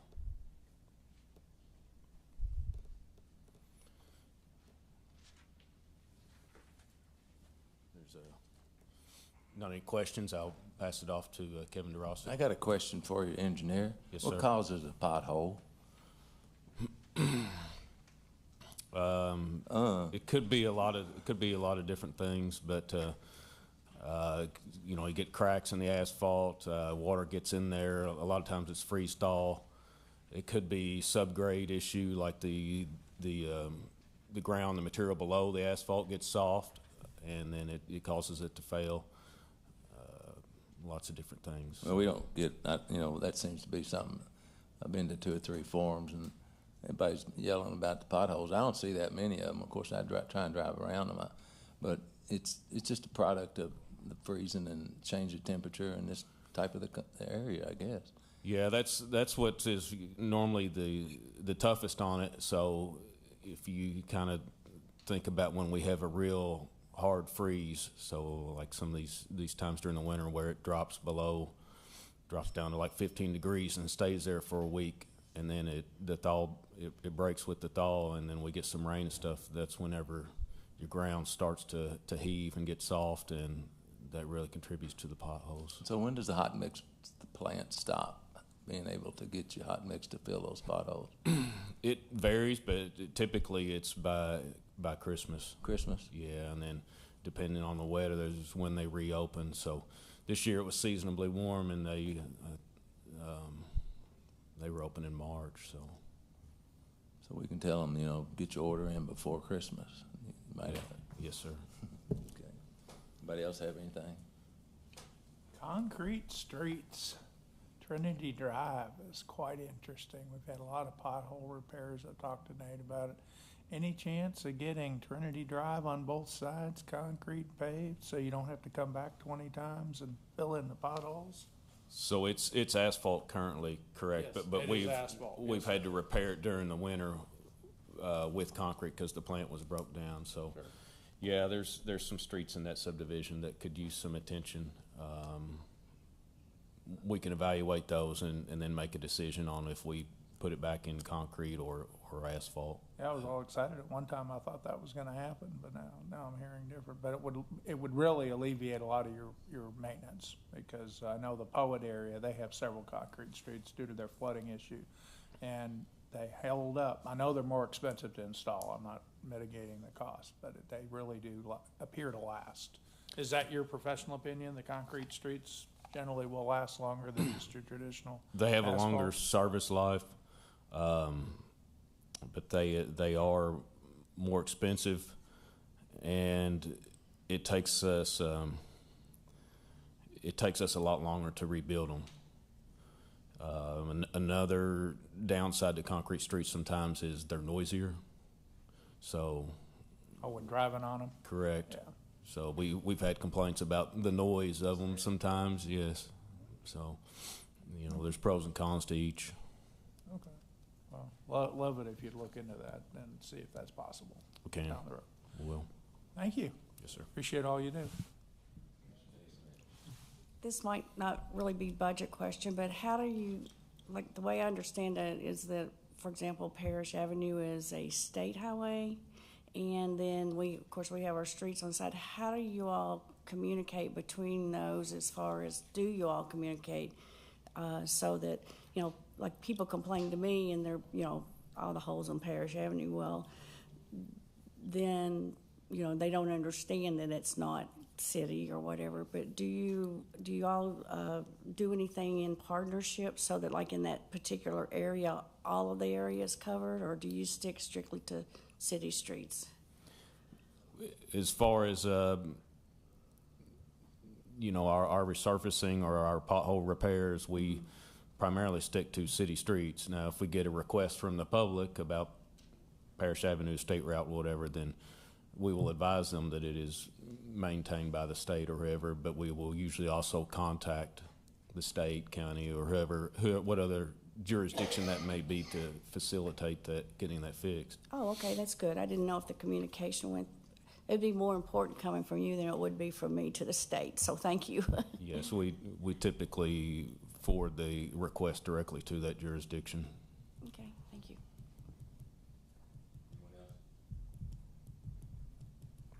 Thank you. While they switch seats real quick, I just wanted to elaborate on the potholes as well. One thing that we do is we take a proactive approach, and we do warrant potholes twice a year. So we do it once in the fall, once in the spring, try to catch before the freeze and then after the thaw. So we take a proactive approach and try to address them. The numbers appear to be going down, which is a good thing, so that would tell you that we have fewer potholes in our community. I got a crazy idea for you. When I had a real job and I was working with a lot of plastics, we would do a pilot hole on each corner so that you didn't have a circle. So you run into that and it doesn't break loose. You ever thought, is that too much work? You know what I'm saying? Kevin, he's the brains behind it. He might be able to. Oh, the brains. Get the brains up there. You know what I'm saying? Rather than the circle and it just keeps cracking off the edges, if you did like a little, inch and a quarter pilot hole around the edge, fill it in, and the asphalt went into the hole there, and it wouldn't have those cracks around the edges. Just curious. Yeah, I'm not sure. I mean, there are cases where we will saw a clean line to get a better patch, but most of the time it's just bam, bam, thanks. It's correct. Yeah, I mean. So. Okay, I'm just curious. Yeah. Thank you. Good job, Mary. You stumped the engineer. You get the prize. I did have a follow-up question for Stephen. So when we get a pothole complaint, what's our typical turnaround time? By the time we get the complaint, get a work order issued? I mean, on average, what do you think our turnaround time is? I don't want to over-promise anything, but I will brag on staff is that they get onto it really quick. So we typically don't want to push that out. I would say on average, it's addressed within 1 week. I was But going to say the same. typically, it may just be a couple days. I was going to make the same. You know, sometimes you guys or someone from the public will email me and I'll forward it to them. And usually it seems like within 3 to 5 days it's taken care of. So that's pretty quick turnaround, I think, all things considered. So if you get those complaints, forward them in. Encourage people to use the website or the app or the means where they can do it electronically is much quicker and easier. But however they want to submit them, we're happy to address them as quick as we can. Oh, little buddy, you're next. Mayor, Commissioners, my name's Kevin DeRosses. I'm the Deputy Director of Public Work. I'll be giving you an overview of a couple of our departments. We'll start with our street department. Our street department, which includes traffic division, is part of the general fund. They're responsible for the maintenance of streets, sidewalks, striping, signage, snow removal, and storm response. This year's total budget is $2,876,489, which is up 1% from last year. Personnel is down 2%, primarily due to retirement benefits. Supplies is down 14% due to maintenance of vehicles and equipment. Capital is up 52% due to the purchase of replacement of salt brine system. And that system we've had since 2005, so it's time to be replaced. Some of the highlights for that department is our sign shop maintains 10,366 signs. We've repaired and replaced 1,362 signs this year. We filled 960 potholes, which y'all were talking about earlier. And like I said, that new brine system will be well needed. Next will be our stormwater crew. The stormwater crew is part of our year community vision, which is responsible for the maintenance of the stormwater system and ditches. This year's total budget is $579,822, which is up 3% from last year. Personnel is down 2%, primarily due to retirement benefits. Maintenance is up 13%, or $8,000, primarily due to maintenance of vehicles and equipment.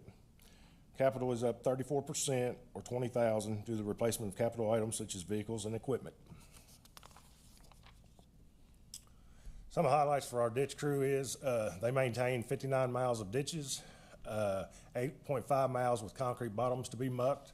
We maintain 30 basins, and we cut and mow and bush hog about 195 acres.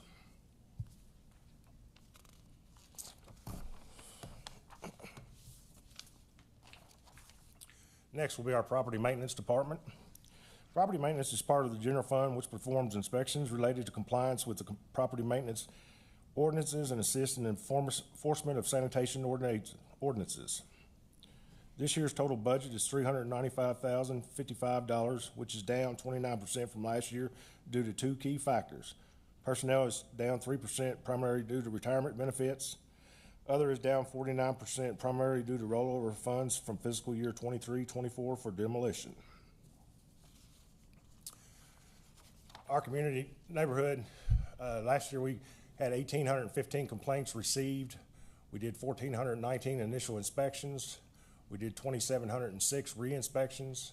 We gave 292 notice of violations, 102 citations, and 52 liens filed for $98,076. And that's all I have for you all. Do you have any questions for me?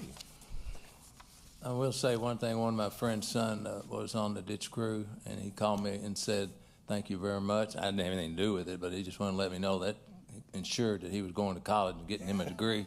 He wasn't going to work in that ditch crew's a killer. That is probably one of the toughest jobs in the city. That is a killer, he said. Tell you. Yes, ma'am. I just have one question that was asked of me, and Nate has helped me with this, but in cases where there's co-ownership, like say it used to be county property and now it's city property, and we had these agreements years ago that we had to just keep the water running, but now the people living there are concerned because their backyards are going away, and there's all kinds of background for that, but do we do that anymore, or is that more of another decision from another department? From flooding and things like that, that like, would be more of our engineering department. Would it? Okay. Yep. Thank you.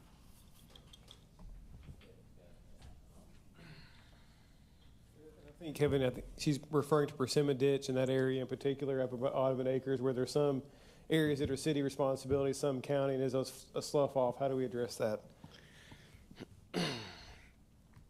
So on natural ditches, a lot of times our policy is that we do not maintain bank erosion. We maintain normal flow. So, like I say, we look at that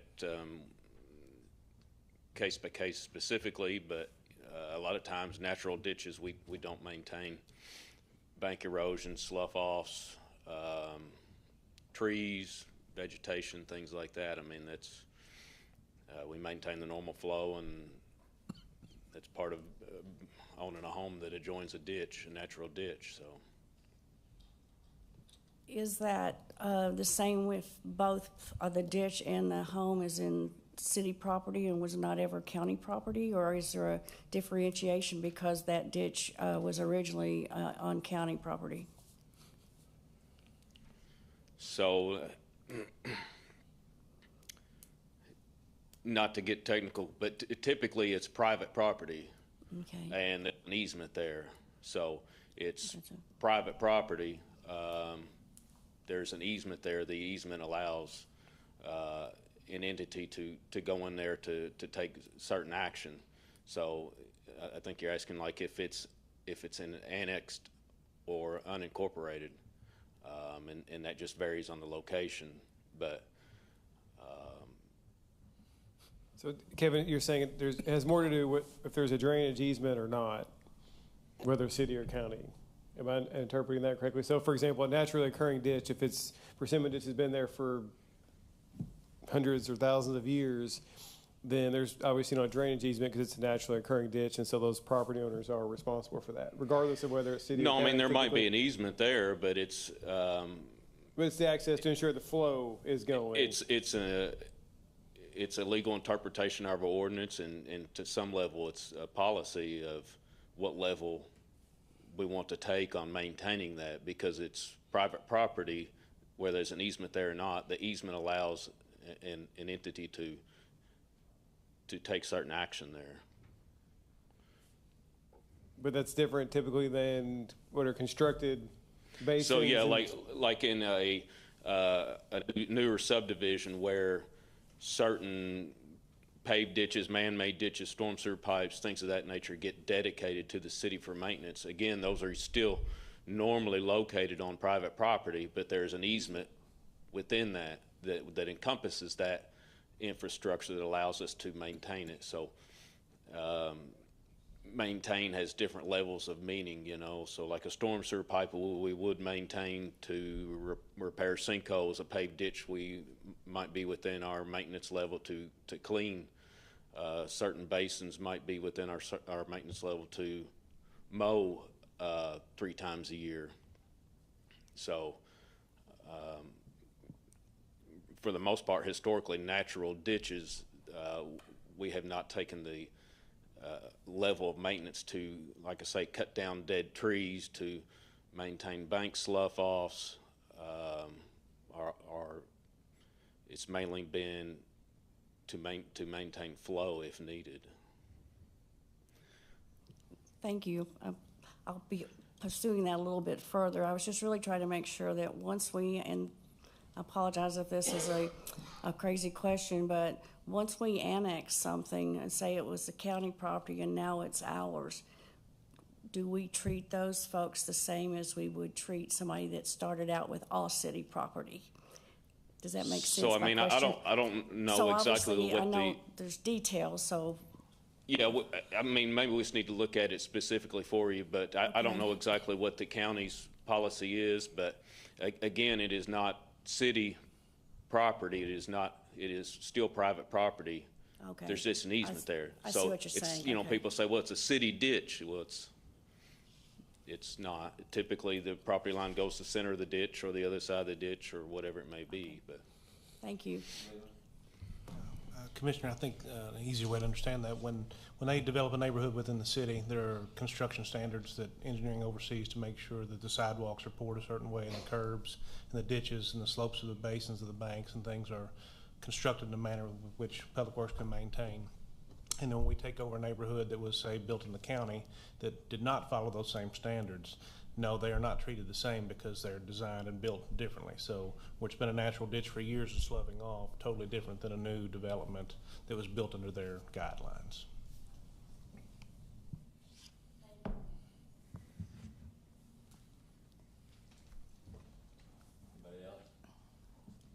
So is this like the gentleman that calls me every other week? Is this the same problem about that ditch? Yeah, and it's somewhat situational to each ditch and each agreement, because it is, there are a mixture All ditches are not the of same. city and county property where we maintain to the center of the ditch and the county owns the other side, where our ditch flows into a county ditch. I mean, there's so many situations that exist. It is highly situational, each one of those issues. And so when you muck a ditch, what does that mean? We usually go out and concrete ditches. We use them that have a bottom. We usually muck it because it gets film on it and stuff. We go through and clean it out. Take a piece of equipment. So muck it is just cleaning it out. Yeah. Yes, ma'am. Oh, okay. Scoop the mud, dirt, debris, and then haul that off, so it doesn't interrupt the flow.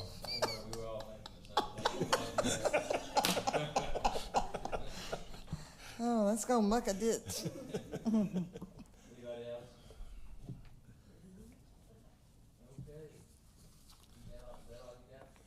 That's all. I'll hand it back over to Stephen Franklin. He'll take care of it.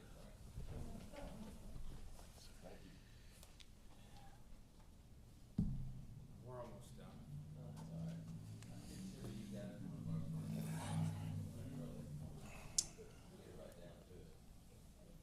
Okay, so we're going to move on to facility maintenance. Buildings is an internal service fund which is responsible for the maintenance of public facilities and city buildings.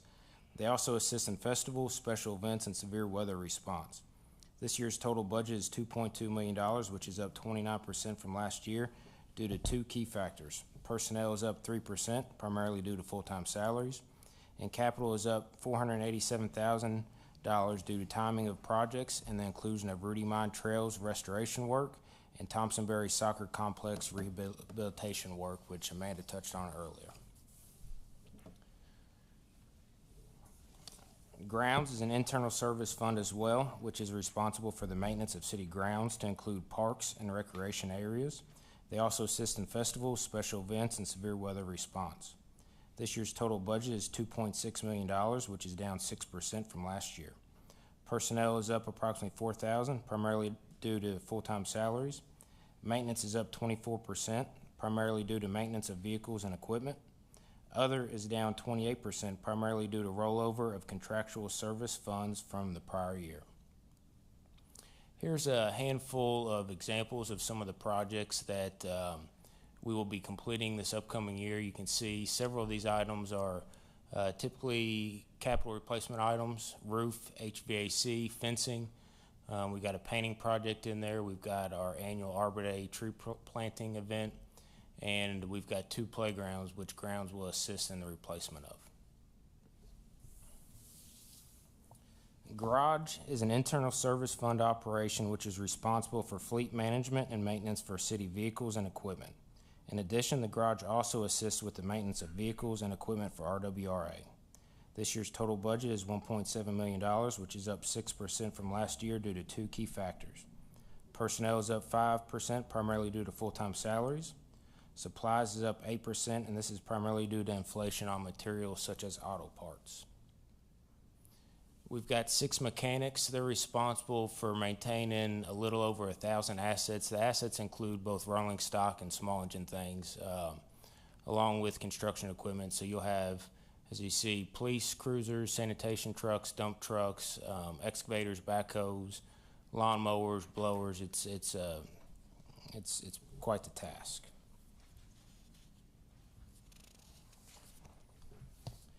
Sanitation is an enterprise fund which provides trash pickup and disposal for all residential and commercial customers. We also provide service for street sweeping, leaf and limb collection, and operate a drop-off recycle center. This year's total budget is $8.3 million, which is down 7% from last year. Personnel is up 3%, primarily due to full-time salaries, retirement contingency, and workers' comp. Maintenance is down 9%, primarily due to a decrease in city garage charges for the maintenance of vehicles and equipment. Other is up 2%, primarily due to the increase in tipping fees. And capital is down 44% due to the timing of purchases of capital vehicles and equipment. So here you'll see the total tonnage and tires collected this past year. They're pretty much either on target from years past or actually slightly above. It's pretty impressive. So we had 12 neighborhood cleanups that participated this past year. You can see how many tires were collected. That's quite the number, but overall, very successful year. Transit is an enterprise fund which operates 8 fixed routes and 1 trolley route, which serves the downtown area. Transit provides paratransit service through GRITS. This year's total budget is $3.1 million, which is down 32% from last year. Personnel is up 3%, primarily due to full-time salaries and workers' comp. Supplies is down 32%, primarily due to a decrease in auto parts, motor fuel, and computer equipment. Other is down 72% due to the rollover of CARES Act funds, as well as the use of 5310 grant funds to cover the cost of paratransit transportation. And last, capital is down 100%, and this is due to the timing of purchases of capital vehicles and equipment, as well as the rollover of CARES Act and 5339 funds from the prior year. So here you'll see our ridership, a little over 233 riders. I'm pleased to say we've seen an increase in ridership for the last 2 years. We've installed 4 shelters. In those shelters, we also installed solar lighting. We plan to install 4 more shelters this upcoming year. And I'm excited to say that we've got a new trolley, which should be arriving to our doorstep hopefully in the next month or 2 months. And that concludes my presentation. I'd be happy to answer any questions you all may have. Any questions? So how are we doing on bus drivers? I know we had real trouble keeping and retaining them. Are we up to staff, or what would you say? Currently, we are not fully staffed. We're making strides to get to that place. I believe we have 2 full-time drivers and 3 part-time driver vacancies. I believe last week we extended 2 full-time offers and 2 of the 3 part-time offers. I believe those are being processed through HR. So fingers crossed, we'll have 4 of our 5 vacancies filled, and then once we get them, we can just try to retain them. Okay, so here's a question, and it may not work. So the community college has started this over-the-road truck driving school. You see there, is there a way, if we haven't already, to connect a partnership with them where they could also train potential bus drivers and maybe create a pool of candidates coming right out of the community college to work for us? Correct. So we've actually used that program in the past. We've had 1 or 2 employees come through there. We've partnered with them, allowing them to use a city bus. So we've had that collaboration before, and it's something that we'll continue to use if there's opportunity there, yes. Okay, that's a great. And then shelters. The only other question I have is shelters. So what percentage of our bus stops now, and I know you've made great progress over the last few years, are unsheltered? Because I still see people, sitting on the ground. I don't have a percentage, but like you said, we are taking a proactive approach, and we've installed more shelters the past 3 years than I've seen the last decade. We've still got several on the lot to be installed. We budget for them. Some of the grants that we receive, we set aside money for new shelters and new solar lighting. This past grant we received, which is 100% federally funded, no city match, we set aside $55,000 for that project. Unfortunately, the projects at times can be lengthy because you're working with right-of-ways, and as we talked about earlier, some of the streets are city, county, state. So sometimes it's challenging. But we're striving to install as many as we can. But percentage-wise, I'm sorry, I don't have quite the number. I think we're close to 40 or 50 combined. Okay. Thank you. Mm-hmm. Appreciate it. Thank you, Mayor.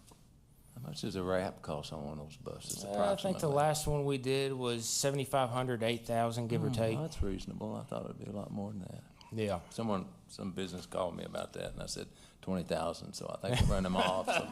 So it's a little You're less. close. I like that price. That's a good margin for us. But see you calling back and say, no, man, we're going to give you a discount. Well, don't quote me on Down that. to 15, just for you. You know how inflation is, so it could have gone up to 20. Okay. Okay, next will be me for just one brief slide for non-departmental. And as the name implies, this is just some of those projects that don't really fit into a specific department. And so these are three of what I think of as our economic development initiatives in addition to funding EDC. As you know, next year we're pursuing a partnership with the YMCA, the city, county, and the state of Kentucky, where we each contribute funds. And so, as you know, workforce is a priority for us. And so one of the impediments to growing our workforce is childcare challenges. And so we're partnering with those folks to, for the Y, will renovate and add childcare capacity. Not only will they provide capacity at the new facility, there'll be a training center for additional childcare workers. So hopefully we can add capacity and then have future capacity growth through the folks that they'll train there as well. So that's a good partnership I know we're all excited about.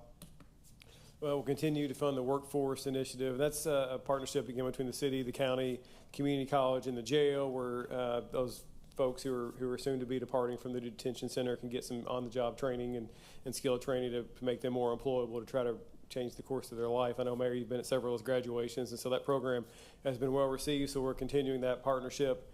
And then we're also funding downtown incentives that we've done over the last 2 or 3 years. I think we've had 6 or 7 new downtown businesses that have used those incentives because we were hearing about the cost of business can be a little bit higher, rent can be a little higher downtown, and so we started a program to address that to try to decrease those costs for businesses to get up and operating in downtown. So those programs are all budgeted to continue. They've all been relatively successful.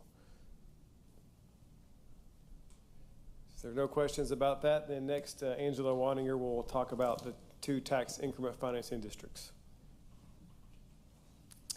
Okay, this budget reflects an estimation of the revenues to be generated from the TIFs, the 2 TIFs, as well as the associated appropriations. For just a little bit of background information, the city has 2 tax increment financing projects from the state, commonly referred to as TIFs, wherein the state reimburses incremental state tax revenues generated within that defined geographical area. The city received its 5th TIF reimbursement from the state this fiscal year for the calendar year tax activity 2022. For the Gateway Commons, we received $1.4 million, and for the downtown TIF, we received $448,485.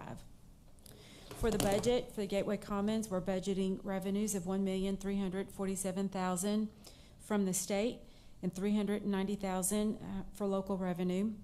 Budgeted appropriations include an administrative fee of 2% and approved public infrastructure with disbursements made to GW Development at 65% of the revenues, Regional Water Resource Agency at 22%, and the city at 13%, as outlined in the Master Development Agreement. For the downtown TIF, we're budgeting revenues of $878,000 from the state, $520,000 of local revenues, and $38,119 transfer from the general fund, which I'll add is down from the prior year budgeted transfer of $862,000. We're budgeting a 2% administrative fee with the rest of the funds appropriated to debt service. If anyone has any questions, I'd be happy to answer. Any questions?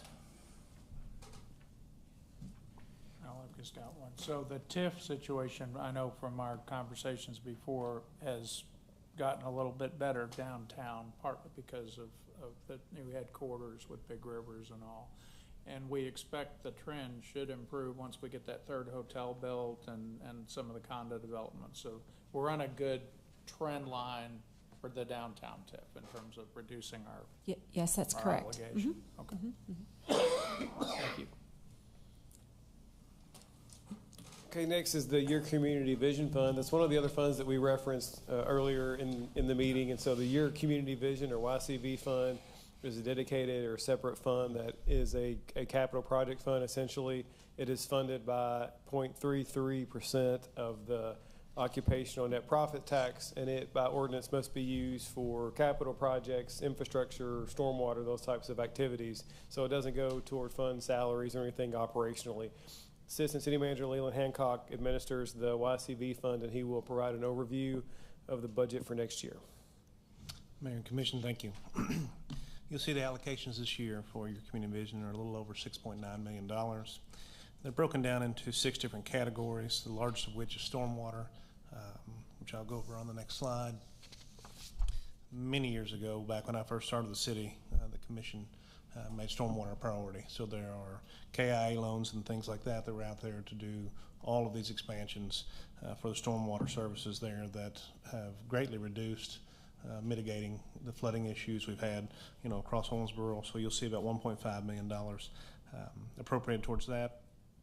The other funds are broken down into your maintenance crew, which Kevin DeRosset spoke to, the 59 miles of ditches. That pays for that crew to take care of those.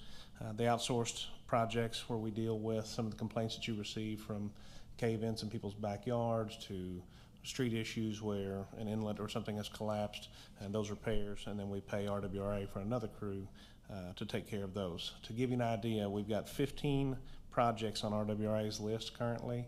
That's down from a little over 150. Engineering has done a great job prioritizing those projects and diligently working through those so that hopefully you're seeing less complaints or hearing less complaints, and they're working very hard on that. Another $200,000 a year set aside for culvert repairs. You'll see when people are pulling off, and you'll see the pipes and the ditches and things like that. When they create new entries, we have various issues with those that have to be repaired each year, and that money takes care of those items. You'll also see some money set aside for our new downtown archway sign. We're currently working on some conceptual designs and working with the state and our architect and engineers for the proper location. Probably somewhere between, it'll be north of 9th Street and south of 7th Street. We're trying to find a spot where there aren't too many utilities there, which is not easy to do in that portion of downtown. There's also another $300,000 set aside for IT infrastructure that Mr. Bell spoke about earlier. They've gone to great lengths, and they're working very diligently to strengthen our backbone with our fiber mesh system, with our computer backups, with our data center, and all the different areas there. And each day they're making our system more secure and less susceptible to outside influence. You'll also see a $500,000 set aside for sidewalk maintenance, which our engineering department oversees each year, taking care of the different nabs, and they work in one nab until they're finished. And each one of those nabs is rated on a very strict scale, and then they work their way around Owensboro dealing with those sidewalk issues. Happy to entertain any questions you may have. Any questions? Do we have any plans to add more sidewalks in any parts of the city where it's needed? I'm terrible on streets. I'm trying to think. We're over on, like if you come at the end of 18th Street, and then if you're going back towards town, those sidewalks there. Yeah, what they do in that evaluation process, when a sidewalk's needed or warranted, when they're working in that nab, and it does take a substantial amount of time because there are miles and miles of sidewalks in Owensboro.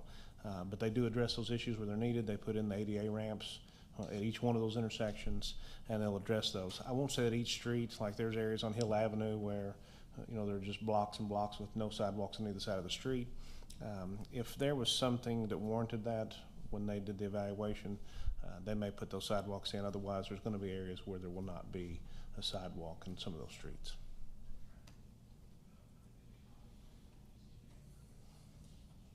Any other questions? I try and direct them to the Greenbelt when they call me about that. Yeah, I mean, because, because Griffith Avenue is great. It's a great example. It's a beautiful street, nice things, and people on Griffith Avenue are always calling me saying, that's what we got the Greenbelt for, That's the only thing. Sure. That you can't sidewalk it. It is hard, especially in a developed area like that where some of the streets, like in the 20s, where they would lose a third of the front yard. Mm-hmm. Frankly, if you put in sidewalks, there'd be a lot of pushback in that regard as well. So we try to make connections or facilitate pathways when we can, but it's really hard to go in an existing street that's been there for 50 years and put in sidewalks just because of the pushback on losing their perceived yards. Okay, next is agency funding. So for the arts agencies, and really agency funding in general, we handle the same, going back prior to my time, and the policy is that we fund agencies a 2% increase or what their request was, whichever is less. And again, that was a policy predating me, so that makes it pretty automated process, so it is relatively easy. Some of the ones like the maintenance accounts, where if there's a building that we own that we're responsible for, that may vary year to year if we need to do work at the windows, for example, on a building that we own. But largely you'll see what is a 2% increase or continuing with their existing amount if they didn't ask for an increase. I would note here we've added the Turley building, as you recall, at our last meeting. We did an agreement with the River Park Center Board that we took back the Turley building, so it's obviously 100+ years old. So we put a number that we kind of swagged just to have a placeholder in there, anticipating there may be some issues. So we don't necessarily have any expenditures planned, but just good planning to have some money available should there be any issues we have to deal with. We also fund a few social service agencies, but primarily for social service out of the agency world, we make a sizable donation to United Way, and then they dole it out according to their volunteers and their allocation process. They have far more review and that we have staff capacity to do, so actually it's a very thorough process, so I appreciate what they do. And we do fund the senior center outside of that as well, because that's a city agency that we created, and so we fund them outside of United Way. And then the final aspect of our agencies are the governmental services. And so these, as you can see, airport, grad, and things that also we're a part of, and either statutorily or by ordinance we're required to fund. And so those get treated the same, so they 2% or actual, whichever was less. So you can see the airport decreased. Last year we gave the airport an extra contribution as a grant match. They got some some grant funding to do work maybe to one of their taxiways, I believe, and that had a match that the city and the county contributed to for that grant match, and so that's gone. They will have another one I think next year, but we didn't have any in the fiscal year we're talking about today. So, but other than that, it's pretty standard 2% increase as we've historically done for many years. The next slide I find to be an interesting slide. It kind of is more of a prioritization and shows where our funds go by category and not as much by department. And so, as Mayor referenced earlier, public safety is the #1 priority. You can see that public safety is by far the #1 category of expenses. So to that perspective, we put our money where our mouth is, so to speak. And so we invest in those areas that are important. Also, I like this slide because it depicts, kind of like we saw early on, that our expenditures are decreasing from the current budget of 24 budget of just over $76.2 million down to $73.4 million. So again, we're able to deliver services, continue to move the community forward, and doing so at a reduced amount in the next fiscal year budget. Now we're to the revenue portion, so that concludes our expense lines, and Angela Waninger, Finance Director, will brief you on the revenues. So of the general fund, in the general fund, we have over 120 revenue accounts. And we've boiled it down to 5 top revenue sources, which make up 82% of all our budgeted general fund revenues, and we'll discuss those briefly.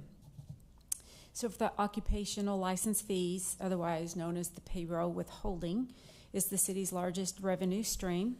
It represents approximately 34% of the total general fund revenues. We have a total rate of 1.78%, with 1.45% going to the general fund for the general operations of the city. For the fiscal 24-25 budget, we are looking to budget $24.7 million, which reflects a $718,890 or 3% from prior year forecast increase.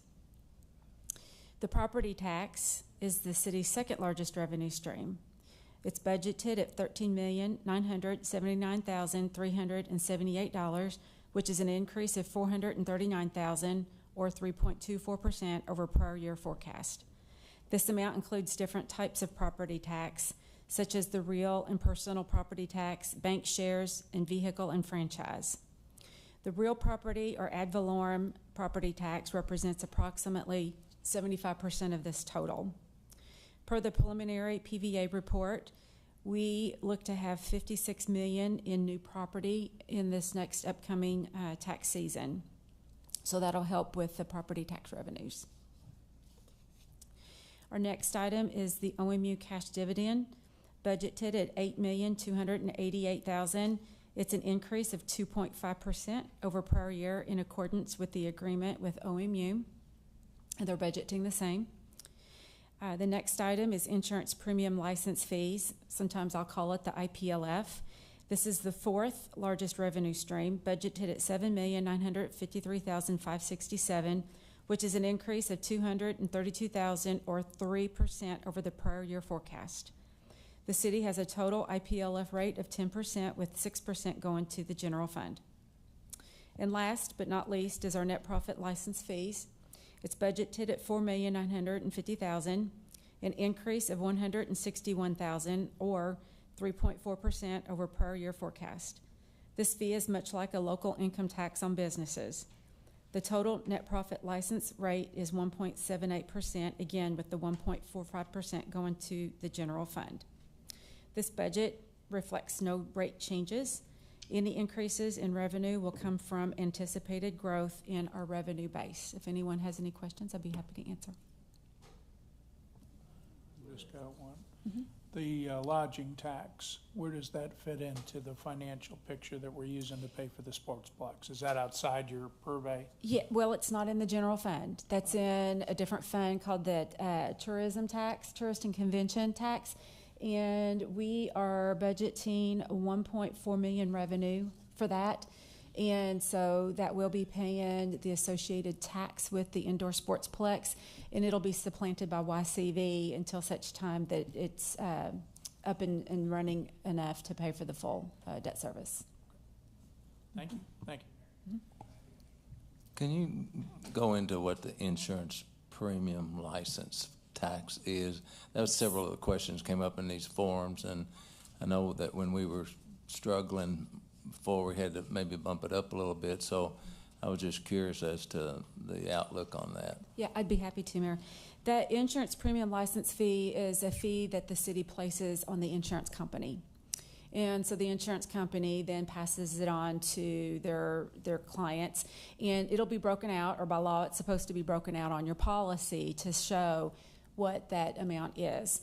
And good for us from the city standpoint, this revenue continues to increase.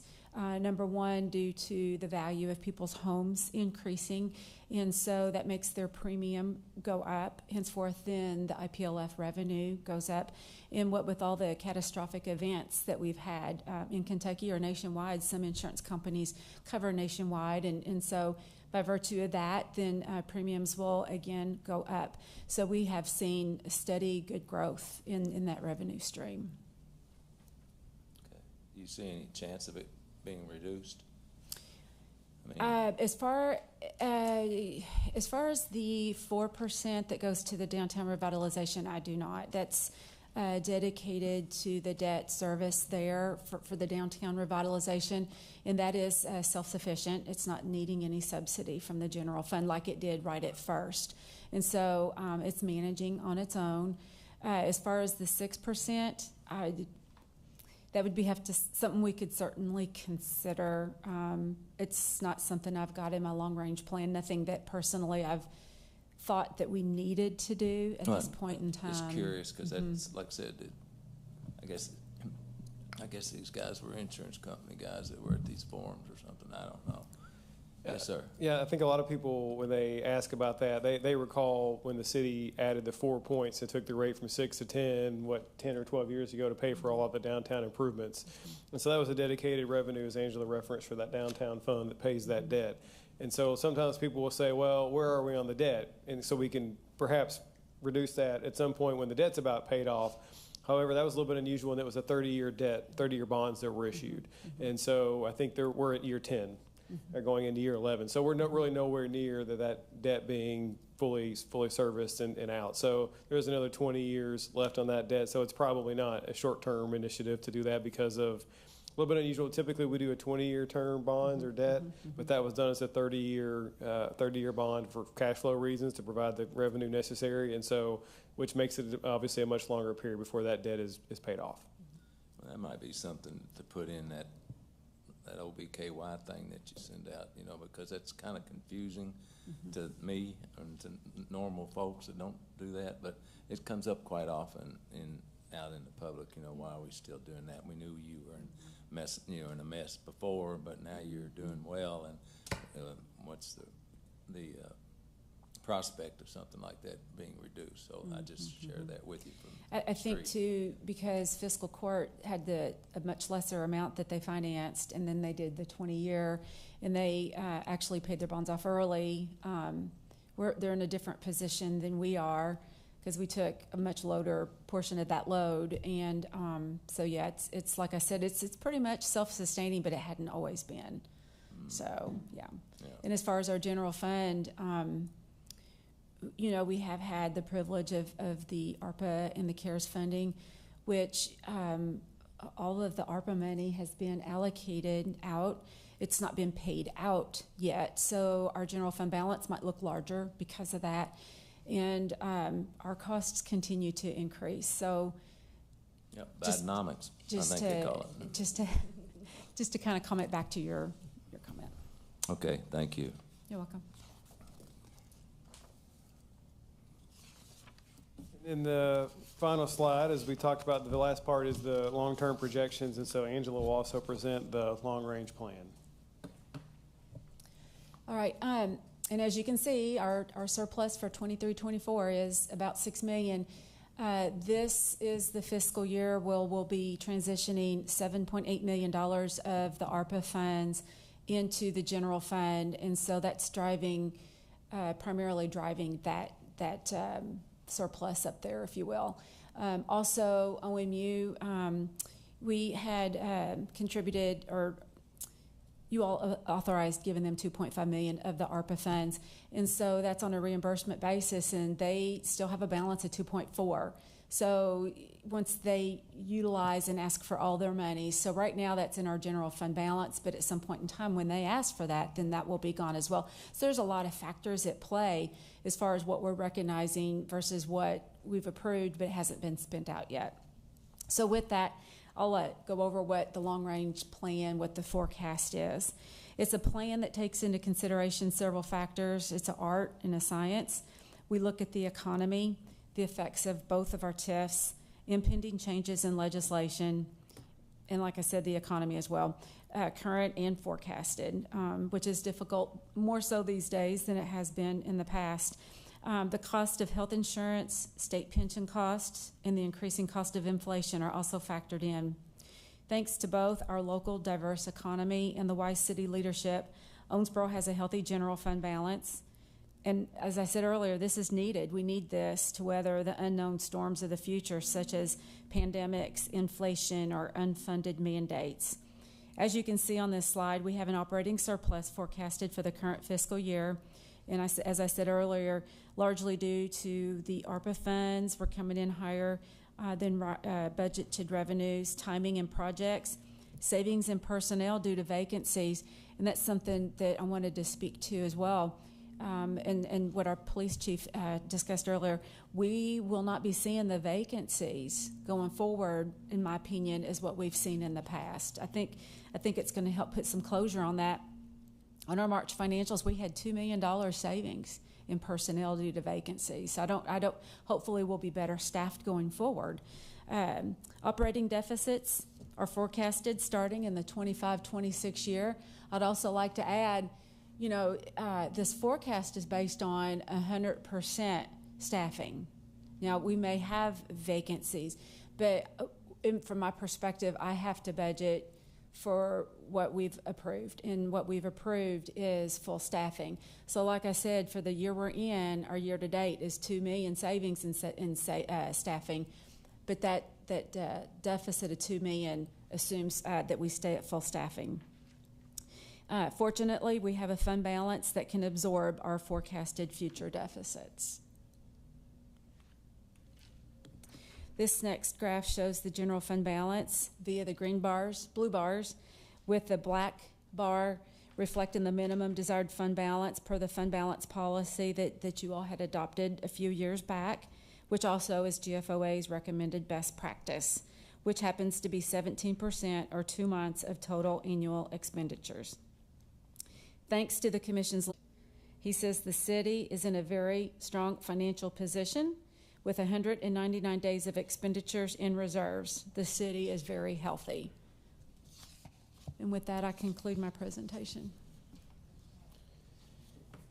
And with that, we have largely concluded the staff presentation of the draft 24-25 fiscal year budget. So I'll end the way I began, thanking our finance team, budget team who's involved in this, thanking our staff and department heads who spend hours not only drafting this months ago, but then will spend the next 12 months of their lives living within these resources that we have provided to them. Finally, I want to thank you guys for your leadership, your interest in serving our community, and certainly it is a needed and valuable contribution, so thank you. And I'd just like to add one thing. You know, when I came here 9 years ago, I think the city manager said, well, you guys have inherited a mess. And thankfully, with your all's leadership and not asking for more than we can provide, you know, we're like Matt, what is his name? Mac, yeah, Mac. You know, saying we're in the best financial shape, you know, that we've been in, and that's a credit to you guys trying to live within your means, and it's also a credit to our community, the companies and the people putting people to work, and because it's a team approach when you try and put a level of opportunity together that we're doing in Owensboro. So I thank you all, and because I can promise you, ain't no fun coming in with a $17 million shortfall. Yes, ma'am. I just wanted to add to that. I very much appreciate what you all did as far as raising the taxes when you did, because it was quite necessary. And I think Moody's upgrading us one time since that point in time, and our fiscal advisor, Stan Kramer, and myself have petitioned Moody's more than one time. Why do they not give us a second upgrade? Because we are postured in a very good position, and the comment back from them was that we're paying for the sins of the past. So Moody's does not forget very easily when we get ourselves into a tight bind, and so we're still hopeful, fingers crossed, that we'll get that second upgrade in the not too far future. So just wanted the significance of that is prior to that tax increase, the city was actually downgraded twice. Yes. So our rating was downgraded two different times. We've gotten one of those back, and we endeavor to get the second one back, but we're not there yet. Explain the bad deal about being downgraded. Right. So when you being getting downgraded means your debt is more expensive, and you have to pay a higher interest rate because you're seen as less credit worthy. Right. So just like if you have a higher credit rating and you go to the bank for a mortgage, you get a better interest rate, right? But if you have a lower credit rating, you'll perhaps are likely to pay more in interest because you're seen as less credit worthy. It works the same way. But there's businesses or credit rating agencies that rate cities on their financial abilities. And so we had a good rating years ago. We suffered 2 downgrades, and we've only gotten one of those back as an upgrade. And so certainly we want to get that second one back in the future. Okay, anybody have anything else? Well, professional municipal clerk, can I say adjourn? We are adjourned.